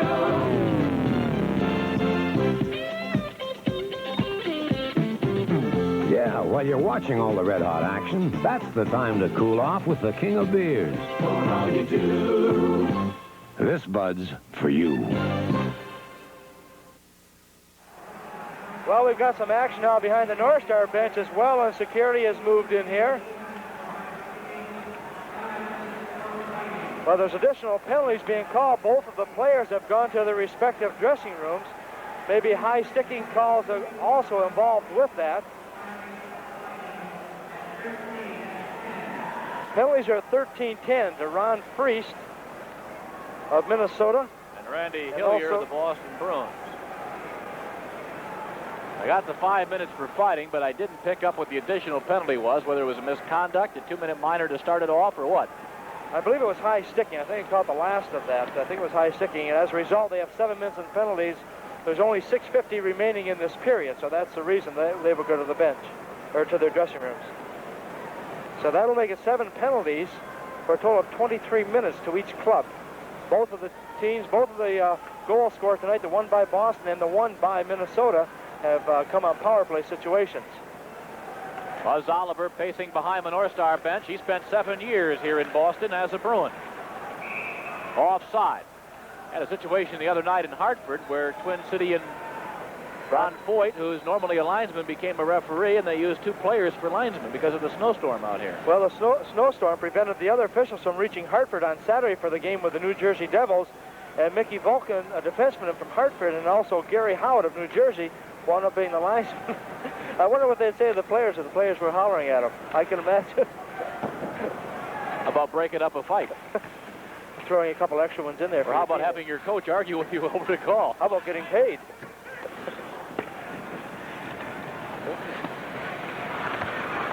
Dug free by Bellows. Bellows gets it right out in front of the goal. Peters keeps it moving off for Howe. Now Krushelnyski for the Bruins. Going across the line, watched by Roberts. Payne starting back the other way. Payne for the North Stars. Had it poked away by O'Connell, who's just an excellent defenseman. Off now for Peterson. Peterson whistles one high off the glass. Bellows getting it over for Roberts. Roberts banking it off the boards back into the Boston zone. Well, Krushelnyski made a great play there to Peterson. Put the puck behind his own back, picked it up and very quickly, maybe a half-second, spotted Peterson and put the pass right on his stick. Now McTavish for the Bruins. Watched there by Maxwell. Giles drills him back behind the net. Up with the puck is Keith Crowder. Giles is with him. Out of bumping back there as Eves finally starts out for the Stars. Off for Payne. Payne for McAdam. McAdam off for Eves. Eves cuts in, pushing it wide. Now McAdam for the North Stars, bumping over there, getting it back for Giles. Giles putting it back behind the goal. Gordy Kluzak for the Bruins, clearing it out to center, and Maxwell stops it for Minnesota. Back in it goes. Peters stopping it, leaving it off for Park. Park over for Crowder. Crowder gave Giles an elbow prior to the puck arriving. That was overlooked. And now coming out is Brad Palmer. Palmer with a nifty move on Ferguson, going across the line. Palmer bumped by Maxwell. Palmer still with the puck, back for Crowder, and Ferguson breaks it up for the Stars. Al McAdam for Ferguson. Ferguson against Kluzak, and Big Kluzak stops him. Kluzak for the Bruins with 4:30 to go here. Period number 2. Stars in Boston tied at 1. It's been a good hockey game tonight. Keith Crowder clearing it into the North Stars zone, and Willie Flett for the North Stars back the other way. Flett sending it wide of the Boston goal. Douglas back behind the net for Flett. Flett sending it along the boards. Bruce Crowder now for Boston. Works his way to center. Mike O'Connell down for Luke Dufour. Dufour bumped there by Roberts. Smith takes care of Crowder. Roberts up with the puck now for the Stars. Cody Roberts watched by Fergus, off for Bobby Smith. Willie Plutt takes the pass on the right wing against Fort. Stopped by O'Connell. Back now for Crowder. Crowder getting it for Fergus. Fergus cuts in with Bruce Crowder. He scores! Bruce Crowder takes the pass.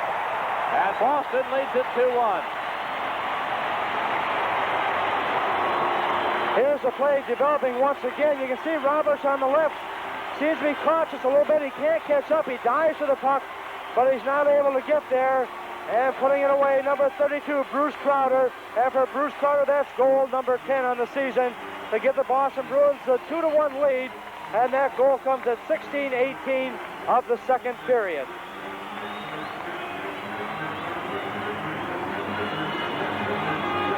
So Boston grabs a 2-1 lead. Crowder, his 10th goal of the year.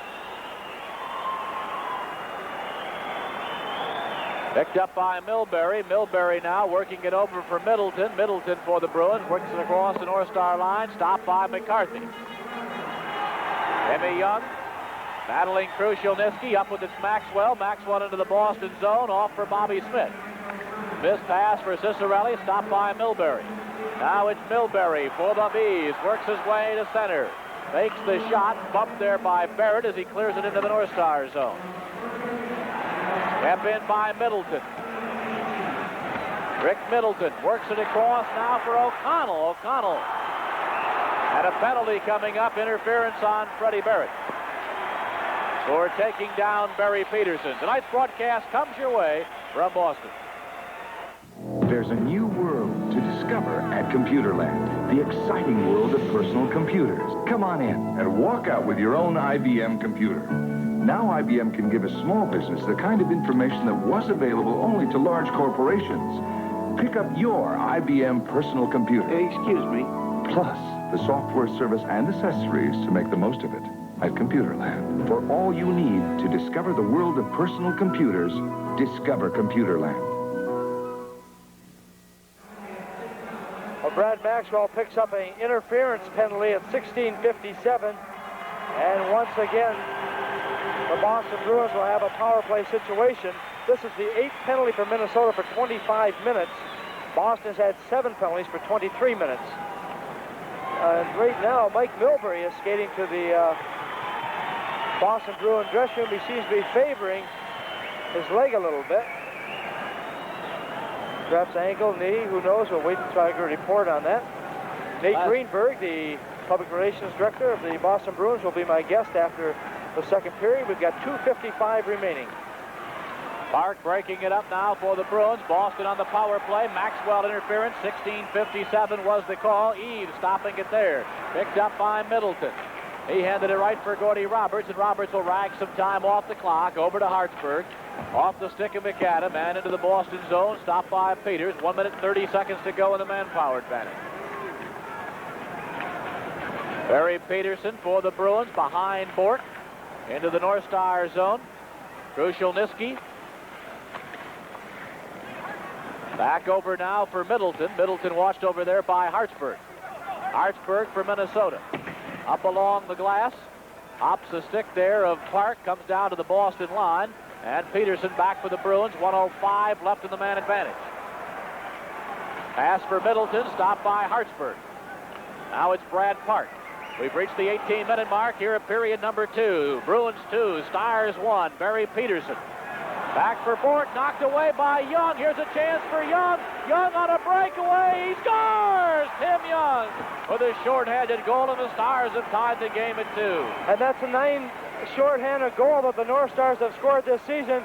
Timmy Young making a good play here, knocking the puck away, getting it from Ray Bork, who was chasing him. Now look at the position of his head. He's looking.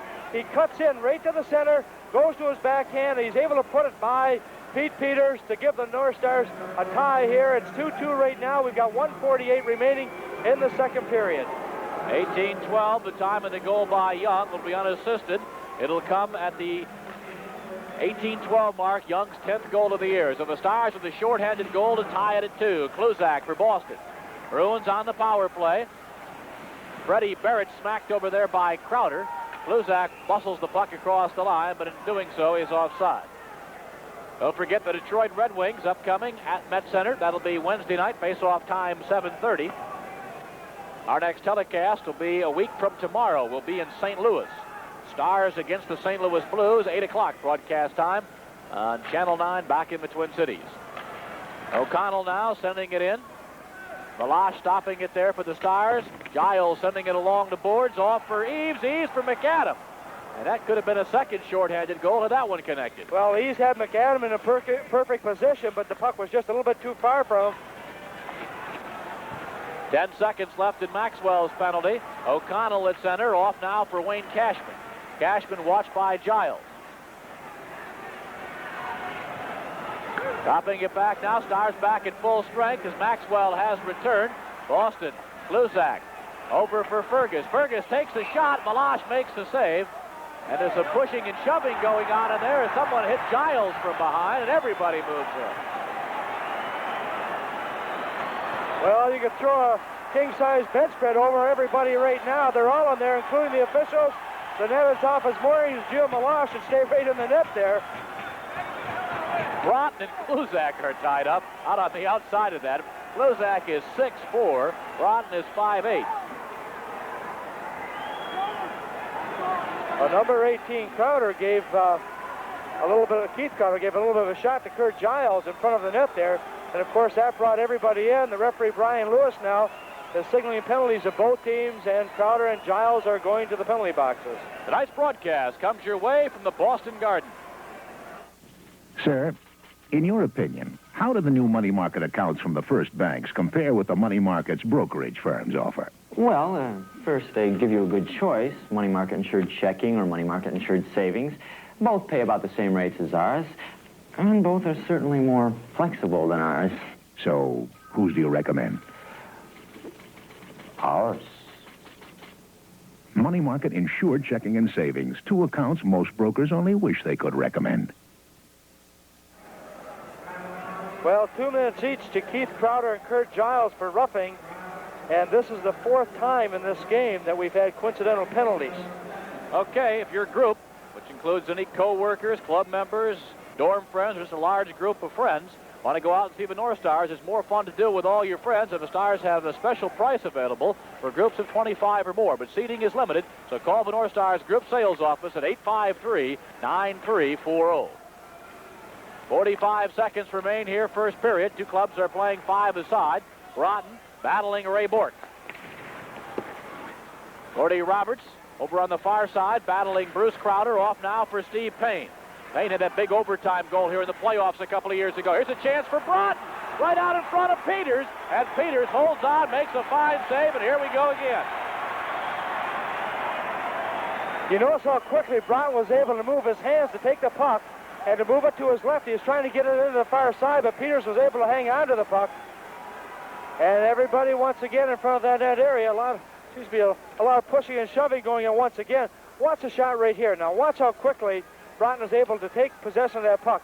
He's kind of on his backhand here a little bit, picks it up, moves to the inside, tries to go to the far corner, but Peter's able to make the save, and as the puck is laying there, Broughton moving in for it, and so is everyone else at that particular time. 26 seconds remaining here in the first period. Face-off outside the Boston line. Both clubs making some player just Ray Bork. He looked like he hurt his hand in that thing. He was shaking it before, now has his glove off. Well, remember, he broke his wrist last year in the playoffs, I believe it was. Then he broke it again in the summertime, so he may still have to be having some problems with that. Peterson and Young on the draw. Trying to lead St. Louis 2-1 at the end of the first period. Ray Bork now for Boston. 22 seconds to play in the period. Back behind Peters he goes. Out to Middleton. Middleton carrying to center for the Bruins. Lassoed there by Maxwell at the Minnesota line, and Barrett now goes back behind the goal off for Maxwell. Just 1 second now to play, and there goes the siren. That is the end of the second period of play with our score. The Stars 2, the Bruins 2. Tonight's broadcast comes your way from the Boston Garden.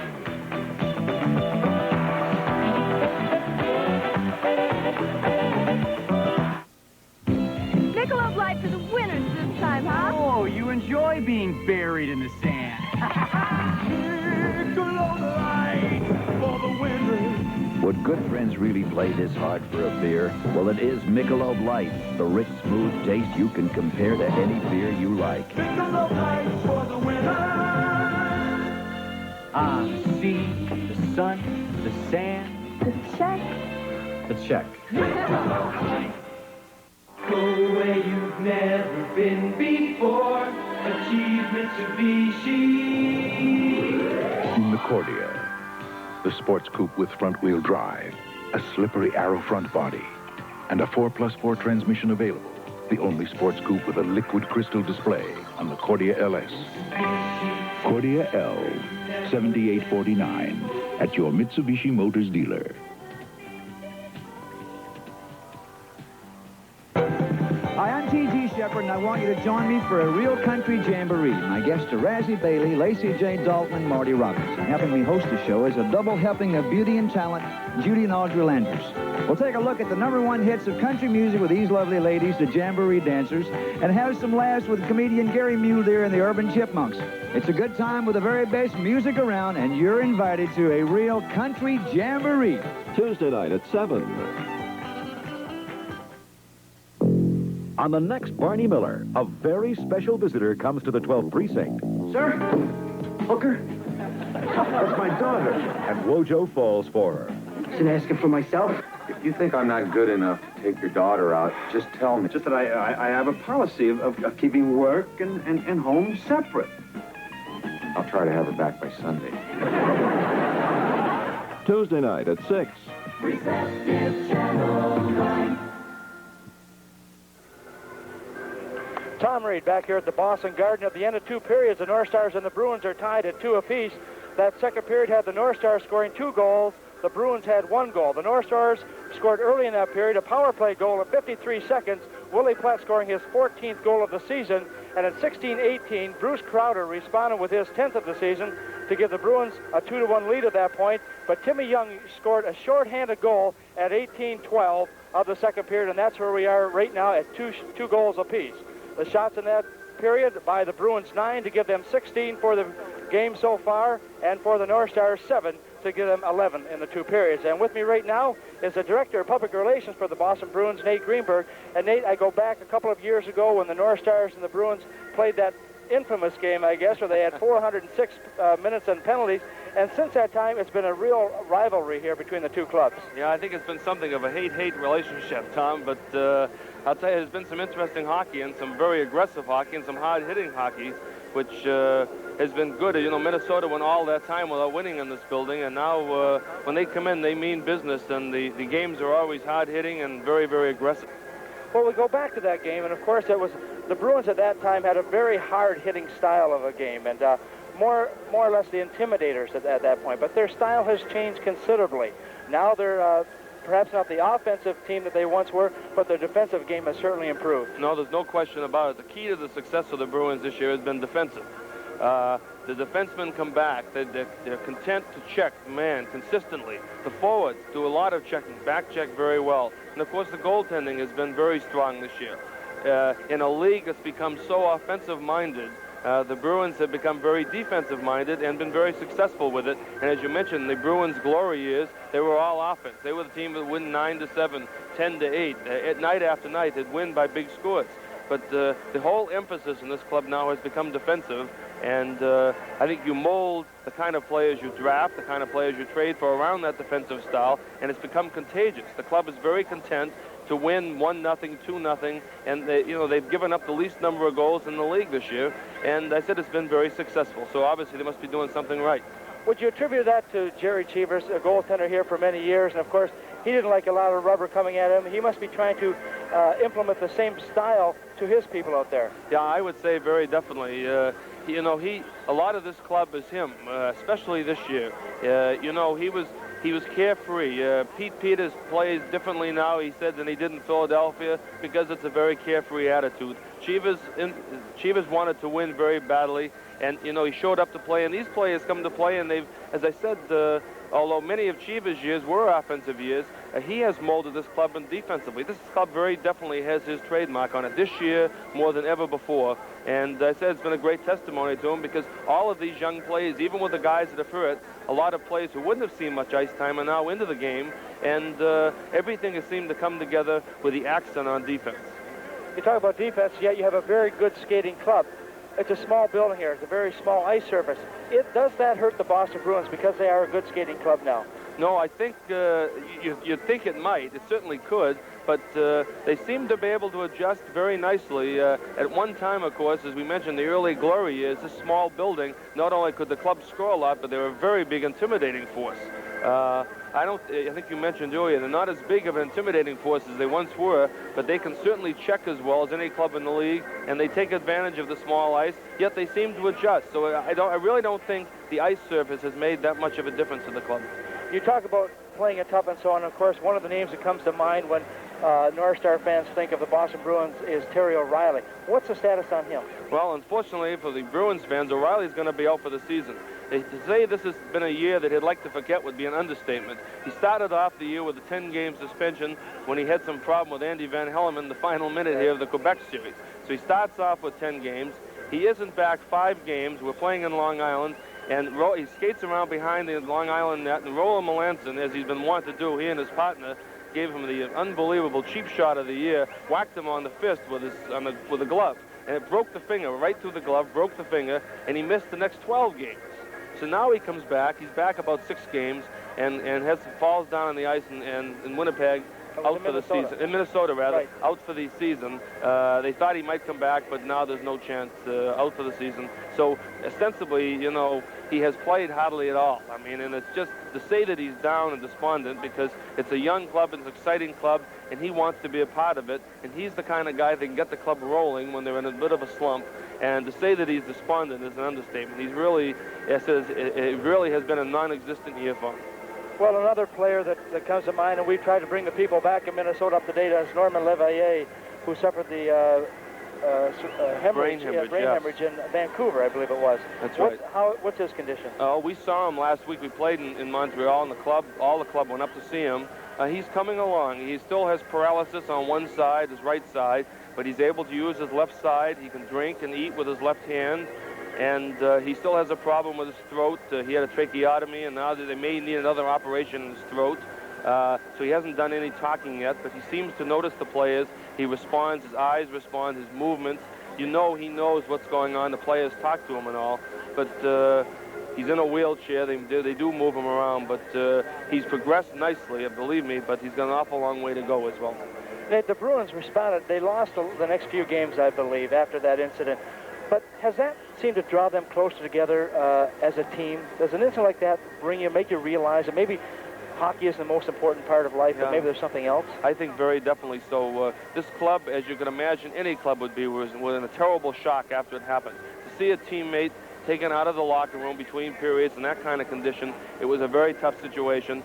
But I think very definitely, especially now they've seen him come along a bit, and he recognizes them and all. I think it's brought them together closer as a team. It has to. It really has to make you stop and think that, you know, hockey is still a game, and here's a kid that this is his livelihood, and he's lucky to be alive. We're with Nate Greenberg. We'll be right back after this timeout.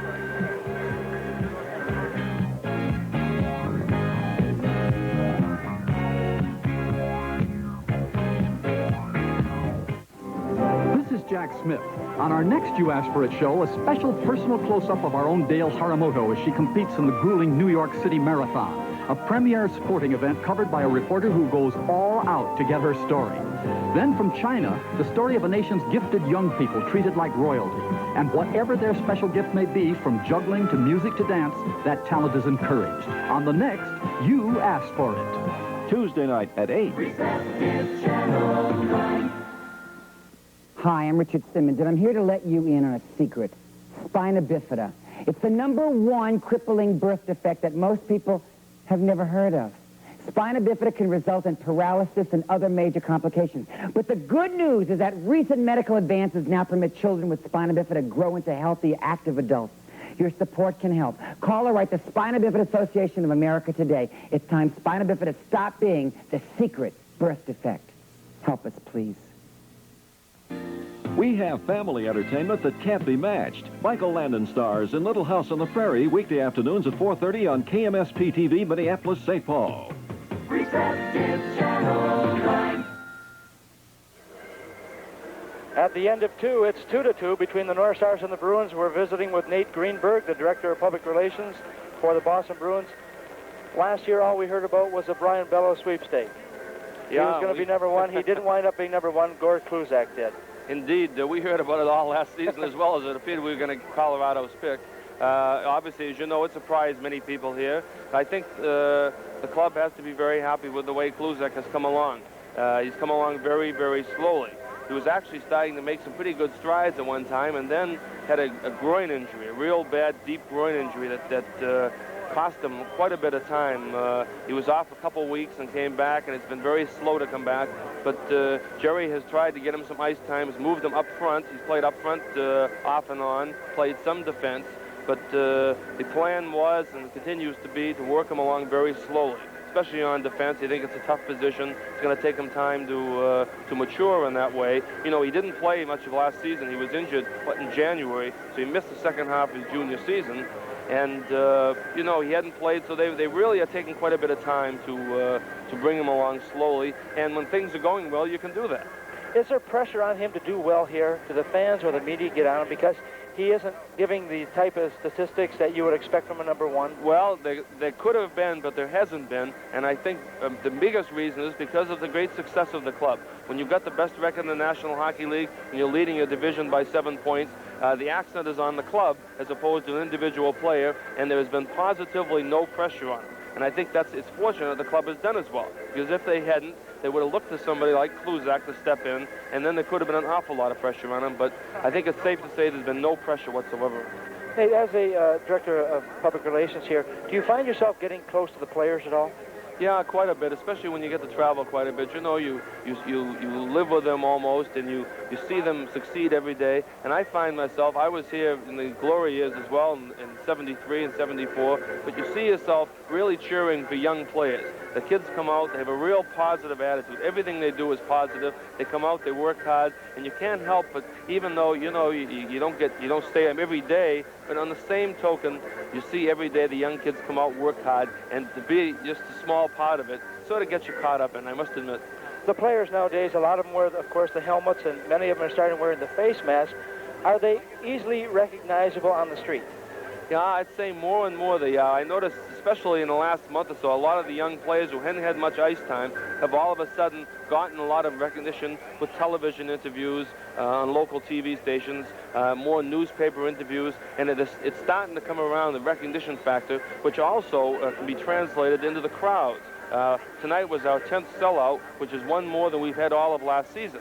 So people are starting to come back and appreciate the team. And when they appreciate the club, the recognition is there as well. So it all seems to come together.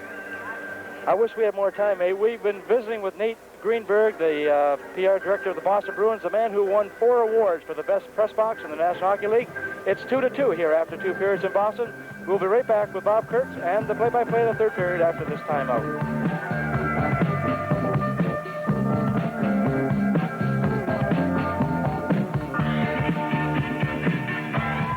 This is Mega Mania by Activision for the Atari 2600, and this is what critics are saying about it. Winner, most humorous home game, 4 stars, relentless action. Mega Mania's enemy objects just won't let up. Hamburgers, cookies, bugs, radial tires, diamonds, steam irons, bow ties, and dice. Faster and faster they come again. It's merciless, demanding, hard, rough, tough, and hairy. Again and again from different directions come hamburgers, cookies, bugs, radial tires, diamonds, steam irons, bow ties, and dice. Insistent, persistent, exacting, taxing. This is no ordinary mania.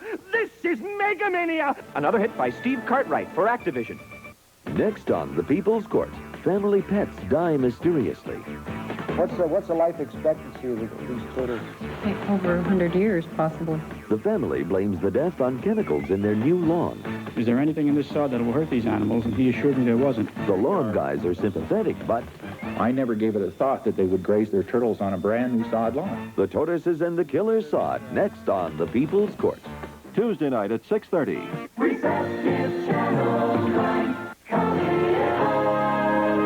Coming up weekdays at 1:30, your fortune is in the cards on Card Sharks. Then at 2, Wake Martindale plays a wild game of gambling fun for big money prizes on Tic-Tac-Dough.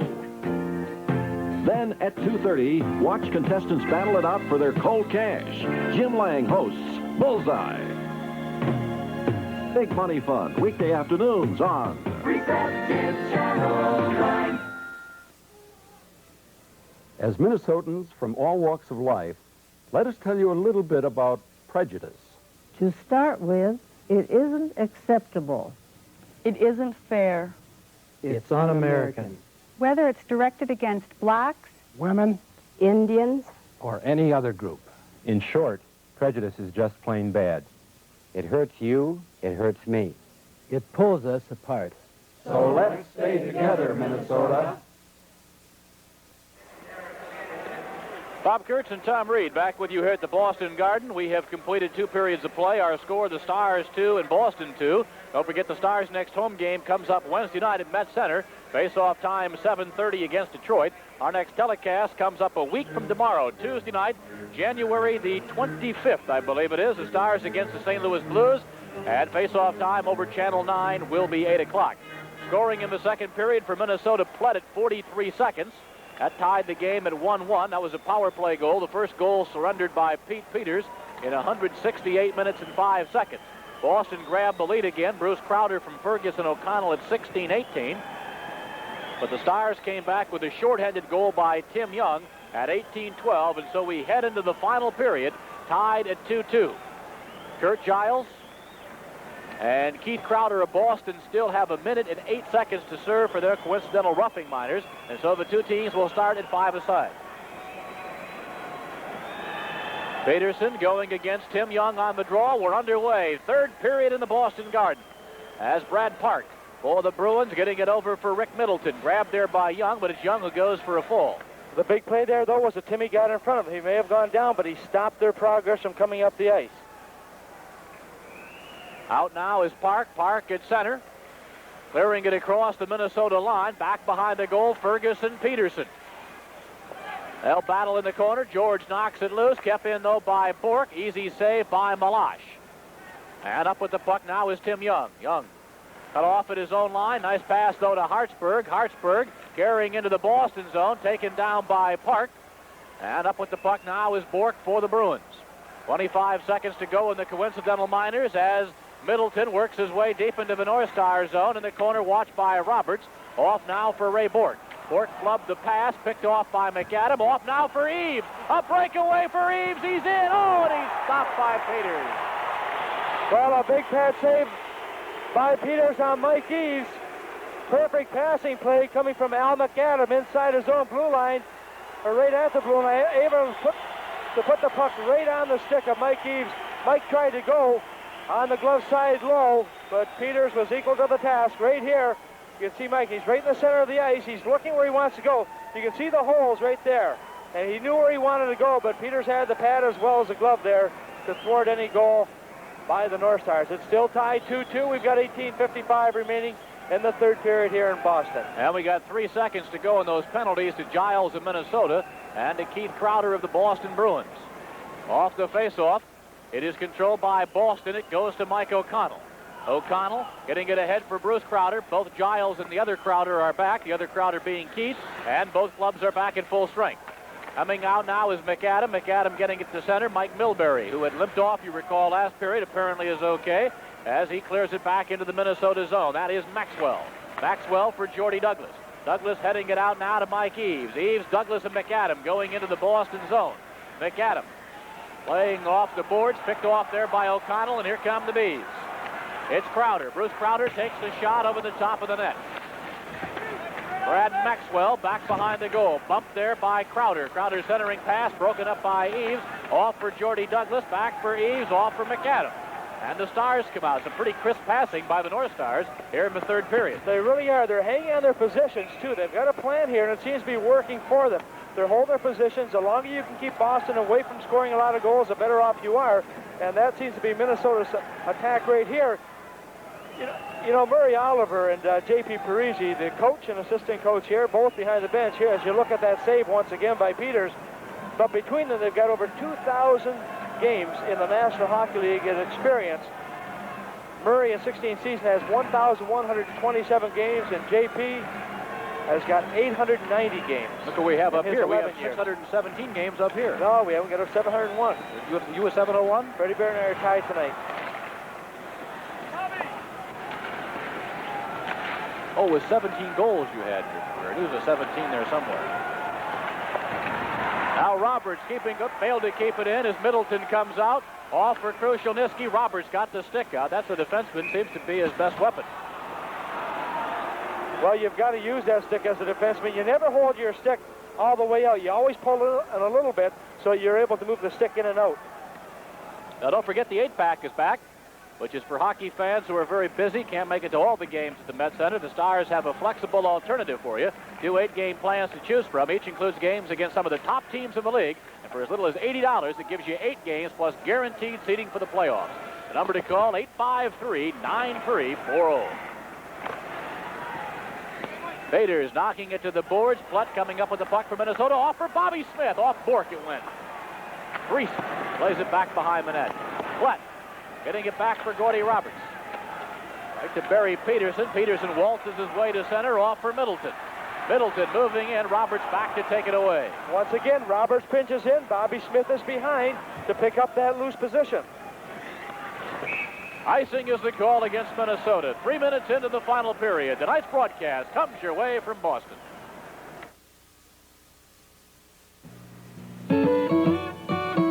This Bud's for that first day on the job. This Bud's for you, for all you do. The king of beers is coming through.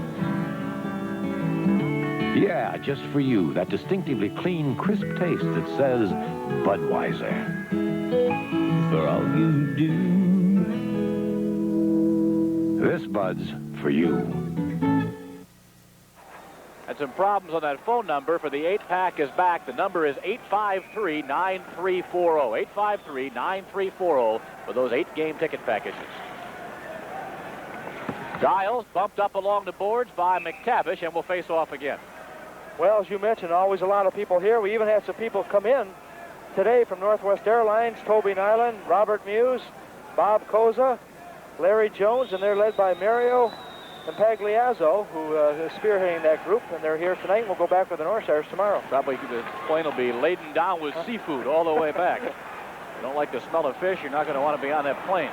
Picked up by Payne, whistled down on the high stick, and we'll get a face-off coming outside the line. 16:45 to go in the hockey game. Stars in Boston tied at 2. It has been Platt and Young for the North Stars, both of them without assist, and Middleton and Crowder have scored for the Bruins. Boston at this stage a year ago was 26-13-6. present year, they're 28-10-7. They're 5 points better than their pace of last year. Seems like they're better than that. Like Boston is a vastly improved team over the Bruins of a year ago, but the Bruins put together a pretty good aggregation last year. Broken up now by McTavish. McTavish for Boston, wheeling at center. Pushing it across the line, broken up by Giles, whistled down offside. 16:25 left to go here, third period. Well, you talk about the Bruins. They are improved. They're 5 points better than they were last year, 45 games. They have scored 10 less goals than last year, but the biggest improvement has come on the defensive play. They have given up 34 less goals this year compared to last year. Watch this poke check here by Park. The old master just reaches around, dives down there, and knocks the puck off Steve Payne's stick. McTavish now for the Bruins. Clearing it into the North Star end. Malash stopping it back behind the goal for Freddie Barrett. Barrett handed it right for Palmer. Palmer's pass knocked down by Hartsburg, and here come the North Stars. Hartsey out to center, clearing it into the Boston zone. Stopped there by Peters, sent up along the boards. McCarthy getting it free, off there behind the net for Cicerelli. Sent out along the boards and kept in by Hartsburg. Off for Cicerelli. Cicerelli played it back behind the Boston net, and O'Connell now controls for the Bruins. Look at the position of his head as he looks up here. Nobody to give it to, so he carries it himself, hits the red line, over and in. Stopped there by Malash. Sent out along the boards. Freddie Barrett had lost a stick. He's in the process of retrieving that as the puck is sent down into the Boston zone. Stopped by Peters. Now Mike Milbury for Boston. Out for Fergus. Broken up at the line. Picked off by Eves. Eves and Ferguson going into the Boston zone. Ferguson takes the shot over the top of the net. And Luke Dufour. Out for Tommy Fergus. Stopped by Giles. Picked off by Bruce Crowder. We're approaching the 5-minute mark here in the final period. Milbury got mixed up. Finally found the puck. Out for Dufour. But 5-minute mark of the third period. Stars and Bruins tied at 2. Now Al McAdam. McAdam coming out to center. Bumped there by Crowder. And Bork now controls for the Bruins. Now it's Tommy Fergus backhanding it into the Minnesota end. Malash makes the save. The puck went rolling, and Maxwell comes back to lend a hand. A drive, and Malash gets back in the goal. A high hit the side of the net. And finally tipped out by McAdam. Well, Malash had a little bit of a problem. Maxwell picked up the puck, and he just shot the puck trying to get it down the ice, and he put it right onto the defenseman's stick. And that seemed to cause a few additional problems, but Boston coming close, but not able to put it in. Back for it goes Bork. Both clubs make changes as Bork starts out for Boston. Krushelnyski at center. Krushelnyski ahead. Cutting in, taking the shot was Bork, making the save. Malash up with the puck is Roberts, kept in by Bork. And that goes into the crowd. 13:56 left to go. And we're tied at 2 as tonight's game comes your way from Boston. The good life in Minnesota is important to me. When I learned that Minnesotans have invested $5 billion in money market funds outside the state, it stuck in my craw. I want my money working hard in Minnesota. That's why it's in the new insured cash management checking account at Twin City Federal. I get money market rates, and now it's insured. Repeat, insured. That's good for me, for you, for everybody. The new insured TCF cash management checking account. We're back in Boston. We've got 13:56 remaining in the third period, and we're tied at 2 apiece. Marty Howe at center, getting it over for Krushelnyski. Randy Mitten says it's offside. Well, the Stargazers, the official fan club of the Minnesota North Stars, will be having a dinner with the North Stars, their second annual Stargazers dinner dance on February the 24th at the Bloomington Marriott Hotel. Tickets are available at the Stargazers booth at all home games through February the 12th, or for further information, you can call 735-5597. That's 735-5597. Hartsburg at center for Minnesota, working his way across the line, off for Flett. Flett comes in, takes a shot, deflected wide. Hartsburg centering pass, comes finally back to Roberts. Roberts hits a lot of traffic, and Marty Howe back behind the goal. Bumped out over there by Ron Friest. Flett keeping it in with some help from Freese. Back behind the goal now is Brad Park. Peterson, long pass, too far for Krushelnyski. Chasing it down is Hartsburg. Off now for Freese. Freese up the left wing, bumps with Park. Out to center it comes. Bobby Smith drags it across the Boston line. Now Marty Howe. Marty Howe stopped at the line by Barrett. Broken up there by Steve Payne. Now it's Payne for the North Stars. Payne goes around McTavish. Puts on the brakes, drops it back there for Broughton, tipped away, hop the stick of Payne. Payne knocks McTavish right out of the way. Palmer golfs it down the ice for the Bruins. Well, that shot, that clearing attempt hit one of the Boston Bruins on the bench. That's the reason for the whistle. And that will bring the faceoff back inside the Boston blue line. Gary Cheevers, coach of the Bruins. A couple of years ago when Boston had that so-so season, he was a rookie coach. But coaches, like anybody else, get better and better every year. Well, that's what Nate said. You know, the fact that he played goal certainly has been instrumental in the defensive style that the Bruins have implemented this year, and he has learned a great deal. It's a very tough chore to go from being a player to being a coach, especially in the best leagues, the National Hockey League. One of the advantages that Cheevers had recently is the fact that Bruins have changed so much personnel. He's no longer coaching the same guys that he played with in a lot of cases. Well, yeah, sometimes that can help, sometimes that can be a disadvantage. We've got a penalty coming up here now, and it's an elbow call going against number 21 of Boston. And Palmer's getting the gate for elbowing Freddie Baird in the boards. Nice broadcast comes your way from the Boston Garden. Royal O's Isuzu, where we're trying to make life better, is proud to introduce the new Isuzu line of pickup trucks. Rough and tough, smooth and clean like the North Stars, Isuzu trucks are rugged enough to do the job, and some models offer the longest bed, highest payload, and highest fuel economy in their class. Royal O's Isuzu invites you to test drive an Isuzu today. Sale priced as low as $55.55 at Royal O's Isuzu, 1469 University Avenue, across from Ward's in the Midway in St. Paul.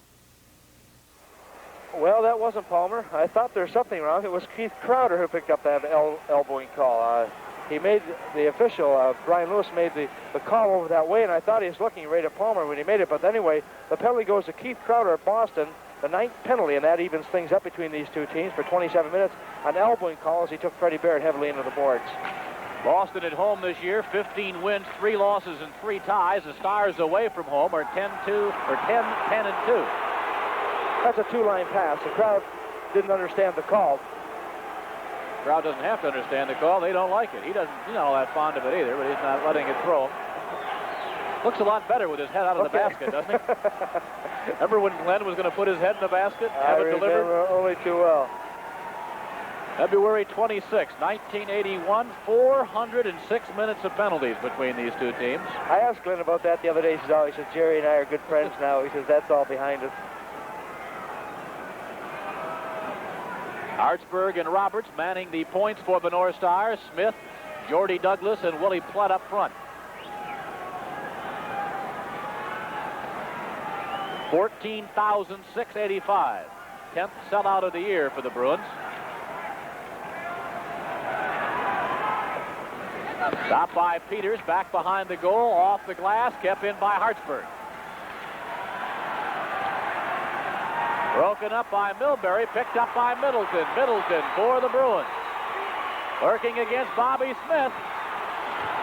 Smith rides him out. Crowd wants a penalty called. Krushelnyski just missed Milbury.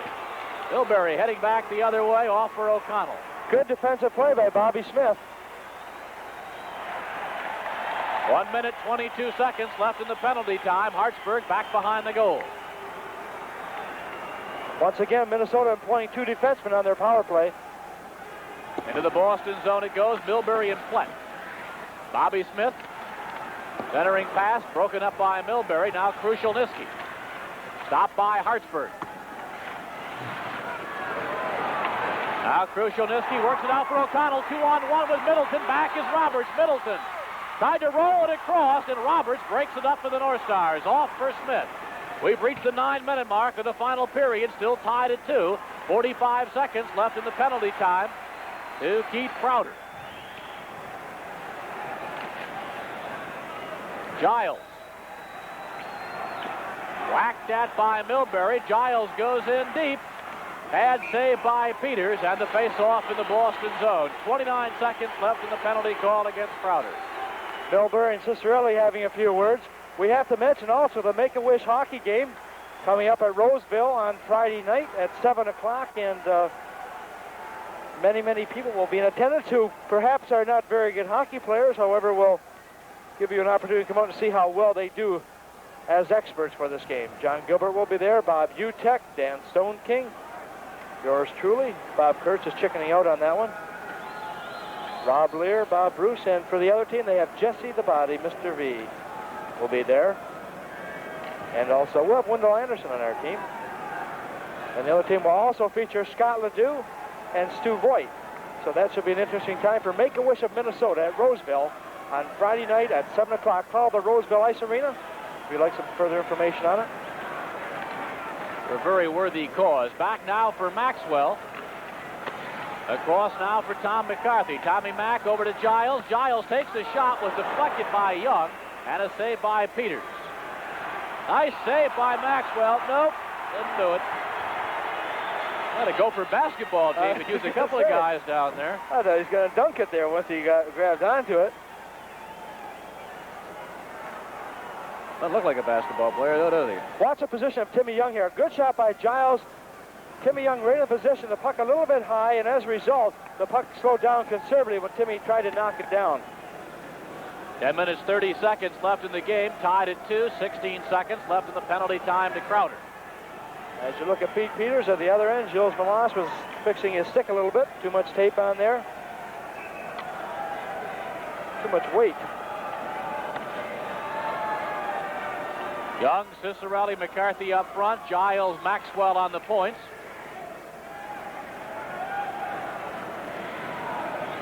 Maxwell now. Off for McCarthy, back for Giles, back behind the goal for Cicerelli. Now Park moving in, 1 second to go in the penalty time. Boston back at full strength, coming out of the box was Crowder. Crowder goes after the puck, and offside on the call, so we'll go all the way back the other way. Tonight's broadcast comes your way from the Boston Garden. There's something new on your FM dial. You got to know when to hold up. FM Country, K102. Could I have this dance? K102. More of your favorite country music in stereo with less talk and fewer interruptions. Come on in, baby, take a coat off. Come on in, baby, take Less talk, fewer interruptions, and more of your favorite country music. The new FM Country, K102. Bob Kurtz, Tom Reed, back here in the Boston Garden. 10 minutes, 8 seconds to go. Stars 2, Bruins 2. Stars, Brian, believe it or not, a couple of years ago, you wouldn't have believed it, for their 5th straight win here at the Boston Garden. Boston can't beat the Stars here. Here comes Eves, going back the other way. Say that. Takes the shot. Peters makes the save and holds on. North Stars are doing an excellent job of checking tonight, of staying on top of the play. They really seem to have got something going here for him right now. Mike Eves takes a look. He fires a puck, trying to use the defenseman as a screen, but Peters goes down, grabs onto it just as it comes to his right shoulder, forcing a face-off just to the left. We've passed the 10-minute mark here of the final period. Stars and Bruins deadlocked at 2. Out to center comes Crowder. Stick save by Melas.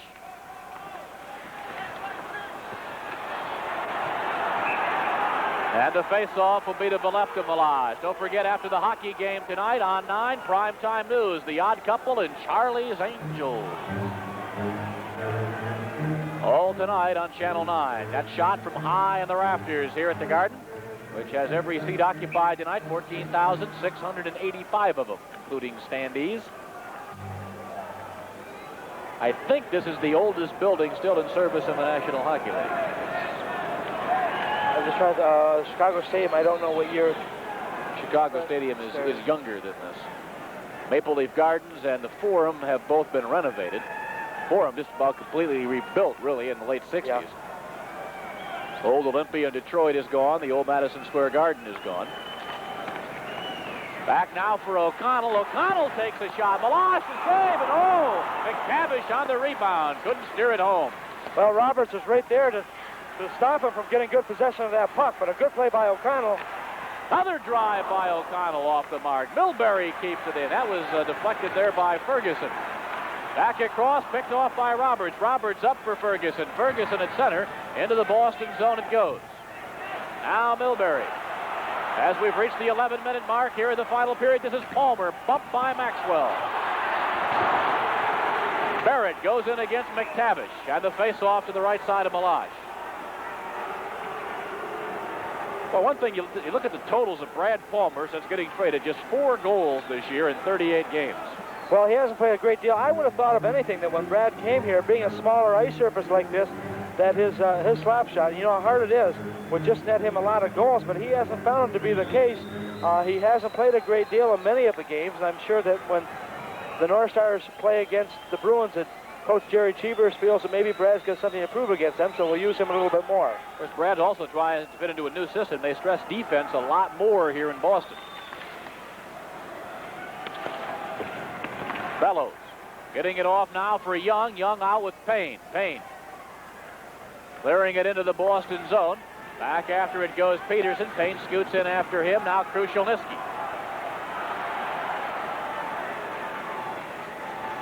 Middleton tied up by Broughton.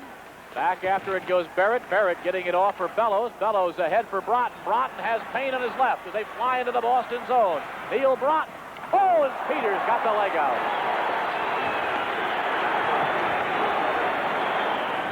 Back into the Minnesota zone with Maxwell after it.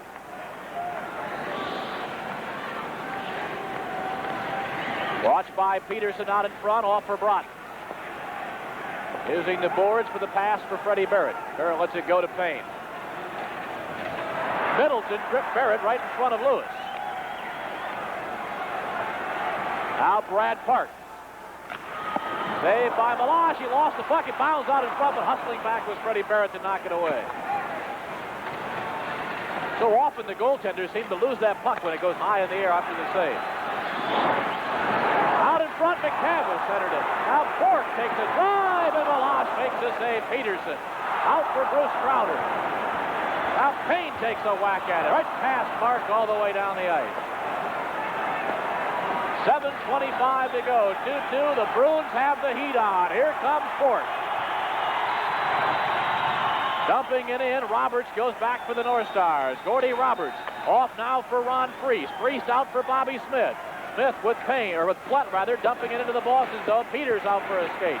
Smith comes up with the puck. Out in front. Freese scores! Ron Freese on a centering pass from Bobby Smith. And there's that dance once again.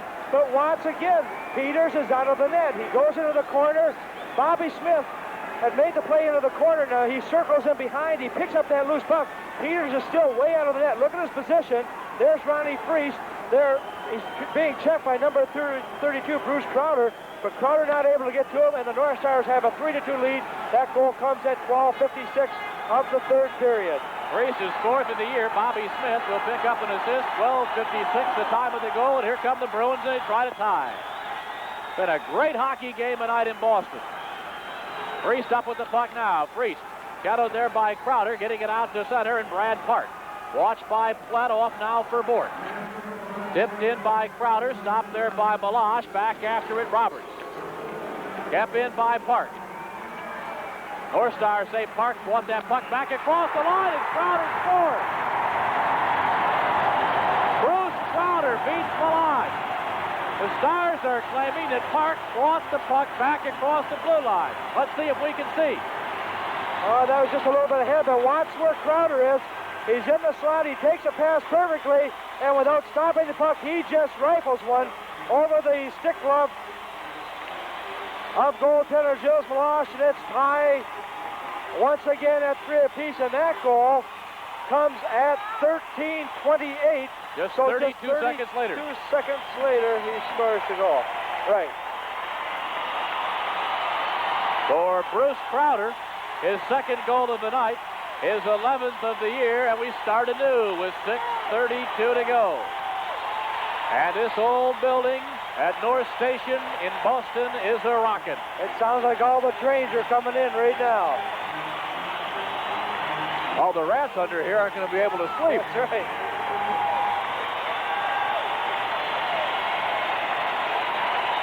Well, it's been that kind of a game all the way through. Both of these teams have played extremely well up and down, and perhaps it's just fitting that it's 3-3 at this point in the game. 6:32 remaining. Both of these clubs will be playing a little bit conservatively. They can't take any unnecessary chances, and at the same time, they want to win this hockey game.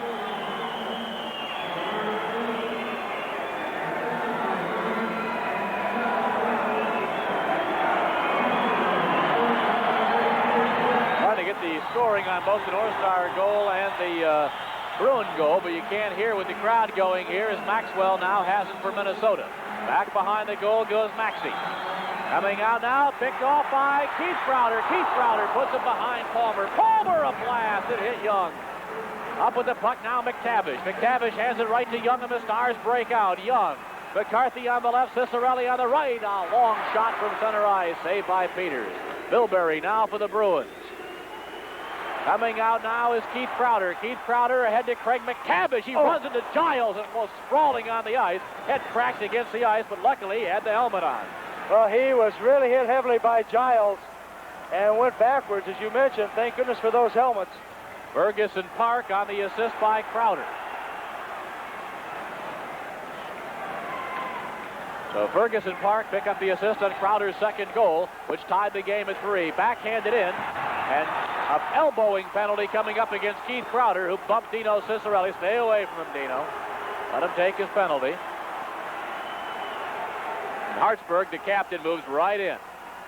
Now Young also telling Dino, stay away, right, as tonight's broadcast comes your way from Boston. Come on, one more. No. The championship of the entire civilized world. I'll pass. And the Michelob Light. I'll serve. Michelob Light for the winner. Would good friends really play this hard for a beer? Michelob Light for the winner. It is Michelob Light, the rich, smooth taste you can compare to any beer you like. I thought you were tired. Nope, just thirsty. Michelob Light. Well, Keith Crowder picks up his second penalty in succession for elbowing at 14:29. Dino Cicerelli wanted to have a few words with him, but you must remember that it's a tie hockey game right now. You want to maintain that power play situation. So I want to ask you real quickly, normally in a situation like that, Lewis wouldn't call a penalty, but that was a stupid flagrant right in front of him, and they tend to call over a little bit more. Yeah, well, you that dumb to elbow somebody. Well, sure, especially with 5 minutes to go. That's time you've got to play the game a little bit smart, and there's lots of time. If you're trying to get somebody, there'll be lots of time to get them a particular point. Remember that what you're feeling is not as important as what the team is feeling, and you've got to always play for the team number one. 1 minute, 55 seconds to go in Crowder's penalty. Stars trying to pick up a power play goal. They have scored 57 this year. They'd love to see number 58 now is Bort in the Boston end, sending it all the way down the ice, and Malash will stop it behind the goal. Might also mention that Murray Oliver's been coaching the forwards on this particular game, and Jean-Paul Parisi seems to be directing the defensemen who goes where. Steve Payne clearing it along the boards. Brian Bellows. Back behind the net, that's Neil Broughton. Broughton getting it over for Payne. Payne being watched by Bork. 1:24 left in the extra man. Neil Broughton. Broughton for the North Stars. Broughton getting it back behind Bellows. Bellows stopped there by Brad Park. Payne flies in. Bork sends it along the boards. Hartsburg keeps it in. Off now for Broughton. Broughton out in front. Oh, and Payne couldn't handle the bouncing pass. 1:05 to go in the penalty call against Crowder. Now Bork. Past Hartsburg down the ice. Stopped by Malash. 57 seconds to go in the penalty. 4:25 to play in the game. Stars 3, Bruins 3. Gordy Roberts hit Freese with it, and that caused an offside. 46 seconds left in the penalty to Crowder. 4:16 to go in the game. As you look at Ron Freese, who scored his 4th goal of the season, and the goal that gave the North Stars the 3-2 lead. But Boston has responded with a goal just 32 seconds later when Bruce Crowder scored, and that's where we are right now. 3 apiece 4:16 remaining and 46 seconds remaining in the penalty to Keith Crowder. Back now for Giles. Giles at center, slamming it in, out along the boards. Plett now, tipping it to Bobby Smith. Smith works it back for Brad Maxwell. Maxwell back for Smith, back behind for Plett. Plett being bumped back there by O'Connell. Plett muscles his way to the puck, kicking it along the boards. Plett still with the puck for the North Stars. Willie Plett back for Giles. Giles back for Plett. Plett takes a shot. That hit the crease. And now goes all the way down the ice. 15 seconds left in the penalty to Crowder. Maxwell. Out at center, clearing it in, wide of the goal. Comes to Bobby Smith. The chop past Smith and whistled down by referee Brian Lewis. And the crowd here in Boston booing Lewis for whistling the play dead with just 2 seconds left in the man advantage. Bobby Smith, our North Star Skelly MVP tonight. So Bobby Smith, our North Star star of the game, and he'll receive Skelly gift certificates for that as you look at Brian Lewis arguing with Rick Middleton. Actually, it's Rick Middleton arguing with Brian Lewis. So congratulations and Skelly gift certificates to Bobby Smith, our choice for MVP. Our choice for BVP, which is better vehicle performance, Skelly gasolines and motor oils. So visit that Skelly station today. Off the face-off, here come the Bruins. Peterson out of the box, now coming in, Dufour. Dufour takes the shot, he hit Melange. Dufour replacing Crowder. Well, that rebound also, once it hit Melange, almost came to Middleton. He was set, but it seemed to take a funny bounce off of Melange's shoulder. Middle was waiting right there. There's McAdam now for the North Stars. O'Connell had some problems with the bouncing puck. Back for Roberts. Off now for Eaves. He fires wide. As we've reached the 17-minute mark here of the final period, Stars 3, Bruins 3. Mike Eaves in a lot of traffic, clearing it into the Boston zone. That'll be icing. And 2:51 remains. Tonight's broadcast comes your way from Boston.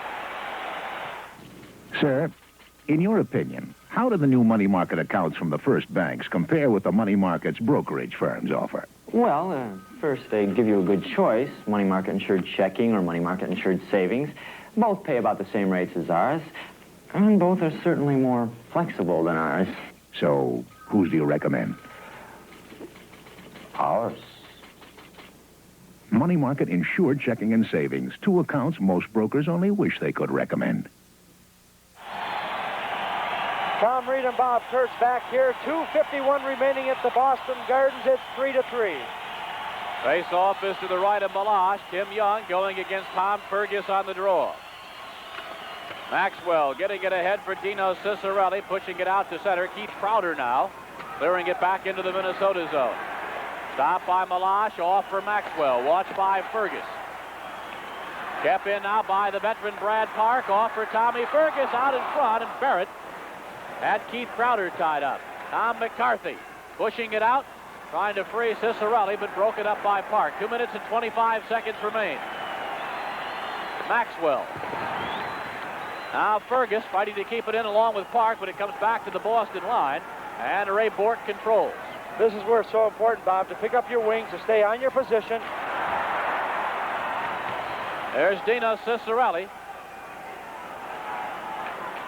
McCarthy getting it ahead, broken up by Bork.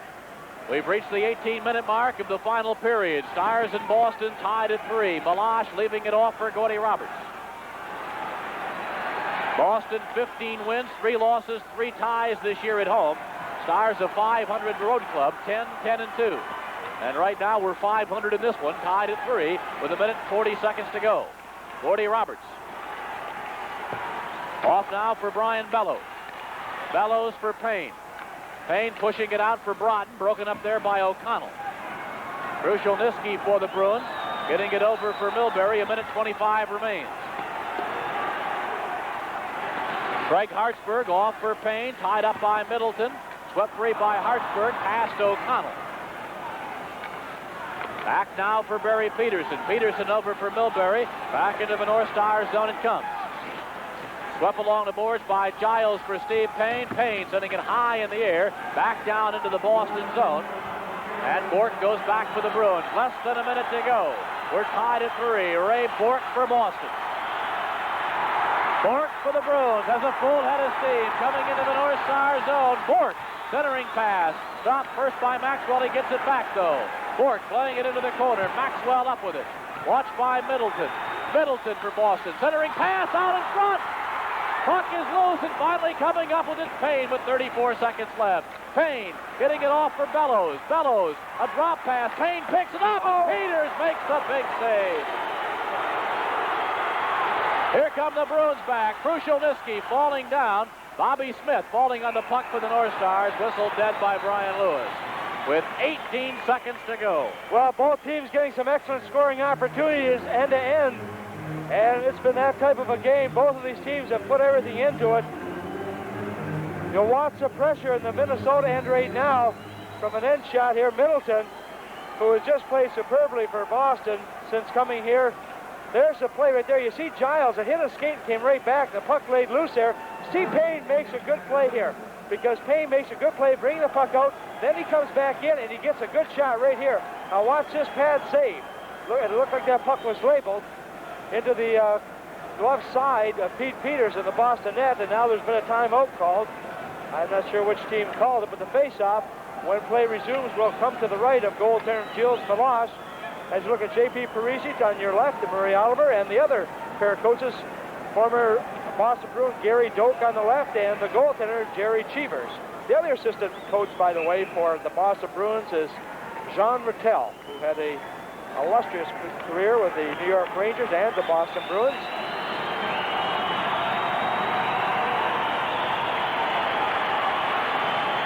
That tells the story. 18 seconds to go. A number of banners hanging from the rafters here as divisional champions, Stanley Cup champions, dating back to 1929, the year that Bob Kirch was born. Right around that era, seems like anyway. Face-off coming up on the right side of Meloche. Listen, when I was a kid, I used to collect your hockey cards. Remember me standing outside and trying to get you to autograph them? Face-off to the right of Meloche. Goal by Boston, back for Bork. Big save, they score! Tommy Fergus. Tommy Fergus scores with 14 seconds to go. Watch the importance of the face-off in your end once again. The puck is dropped. Timmy Lund loses the face-off here.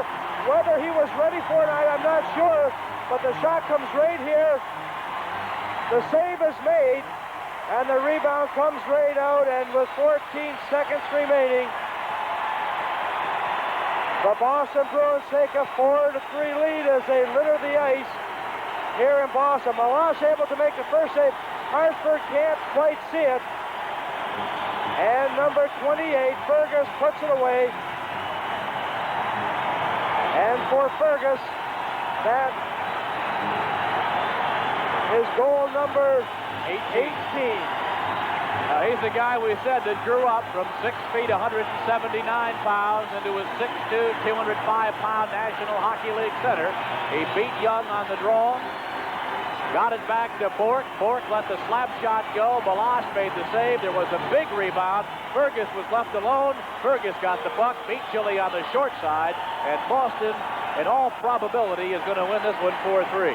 Well, the thing, Bob, the North Stars will probably lose it. They got 14 seconds to do something. But if they don't win this game, the thing is they played extremely well. You can see a change coming about. And I know the players are probably dejected, but on the other hand, I think that Murray and JP have to be very pleased with the play of this club coming in here tonight. Under a lot of pressure because of the coaching change, the fact they've made numerous line changes, they're trying something different, and they just couldn't seem, they just perhaps will not get a point out of here, but I think they have to be commended for what they've done here. And you can look for bigger and better things as the North Stars continue to make strides to get back into the type of play that took them to the Stanley Cup playoffs 2 years ago. And you have to give credit to that young man right there, Fergus, who scored his 18th goal. And he has to be just excited. He had 3 game winners, and this will be probably game winner number 4 this year. Boston's second choice in 1980 behind Peterson. And Coach Jerry Cheevers telling his players, hey, here's what we got to do. Nothing unnecessary. We got 14 seconds. Let's make sure we do what we have to do to win this hockey game. What a change on this hockey club, though. Gone, our Secord and Jonathan, and well, O'Reilly's hurt. I remember some of the other names that have gone on in the last couple of years, all replaced by this new, young Krushelniskis and Ferguses and O'Connell coming from Boston, Peterson. Well, it looks now that Pete Peters will have a 23-game unbeaten streak, and that will tie the record held by Frankie Brimsek of the 1940-41 record. And we understand that Frank Brimsek is a retired railroad man now up in Evelyn, Minnesota, and a record that stood for many, many years, and that will bring Peters tie with him and on to bigger and better things. The all-time National Hockey League record is 32, and that, of course, is held by Jerry Cheever.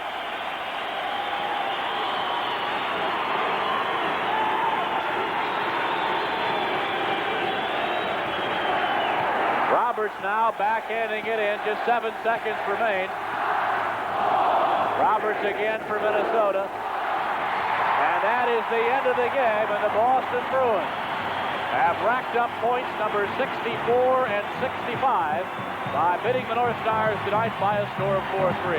Tonight's broadcast comes your way from the Boston Garden.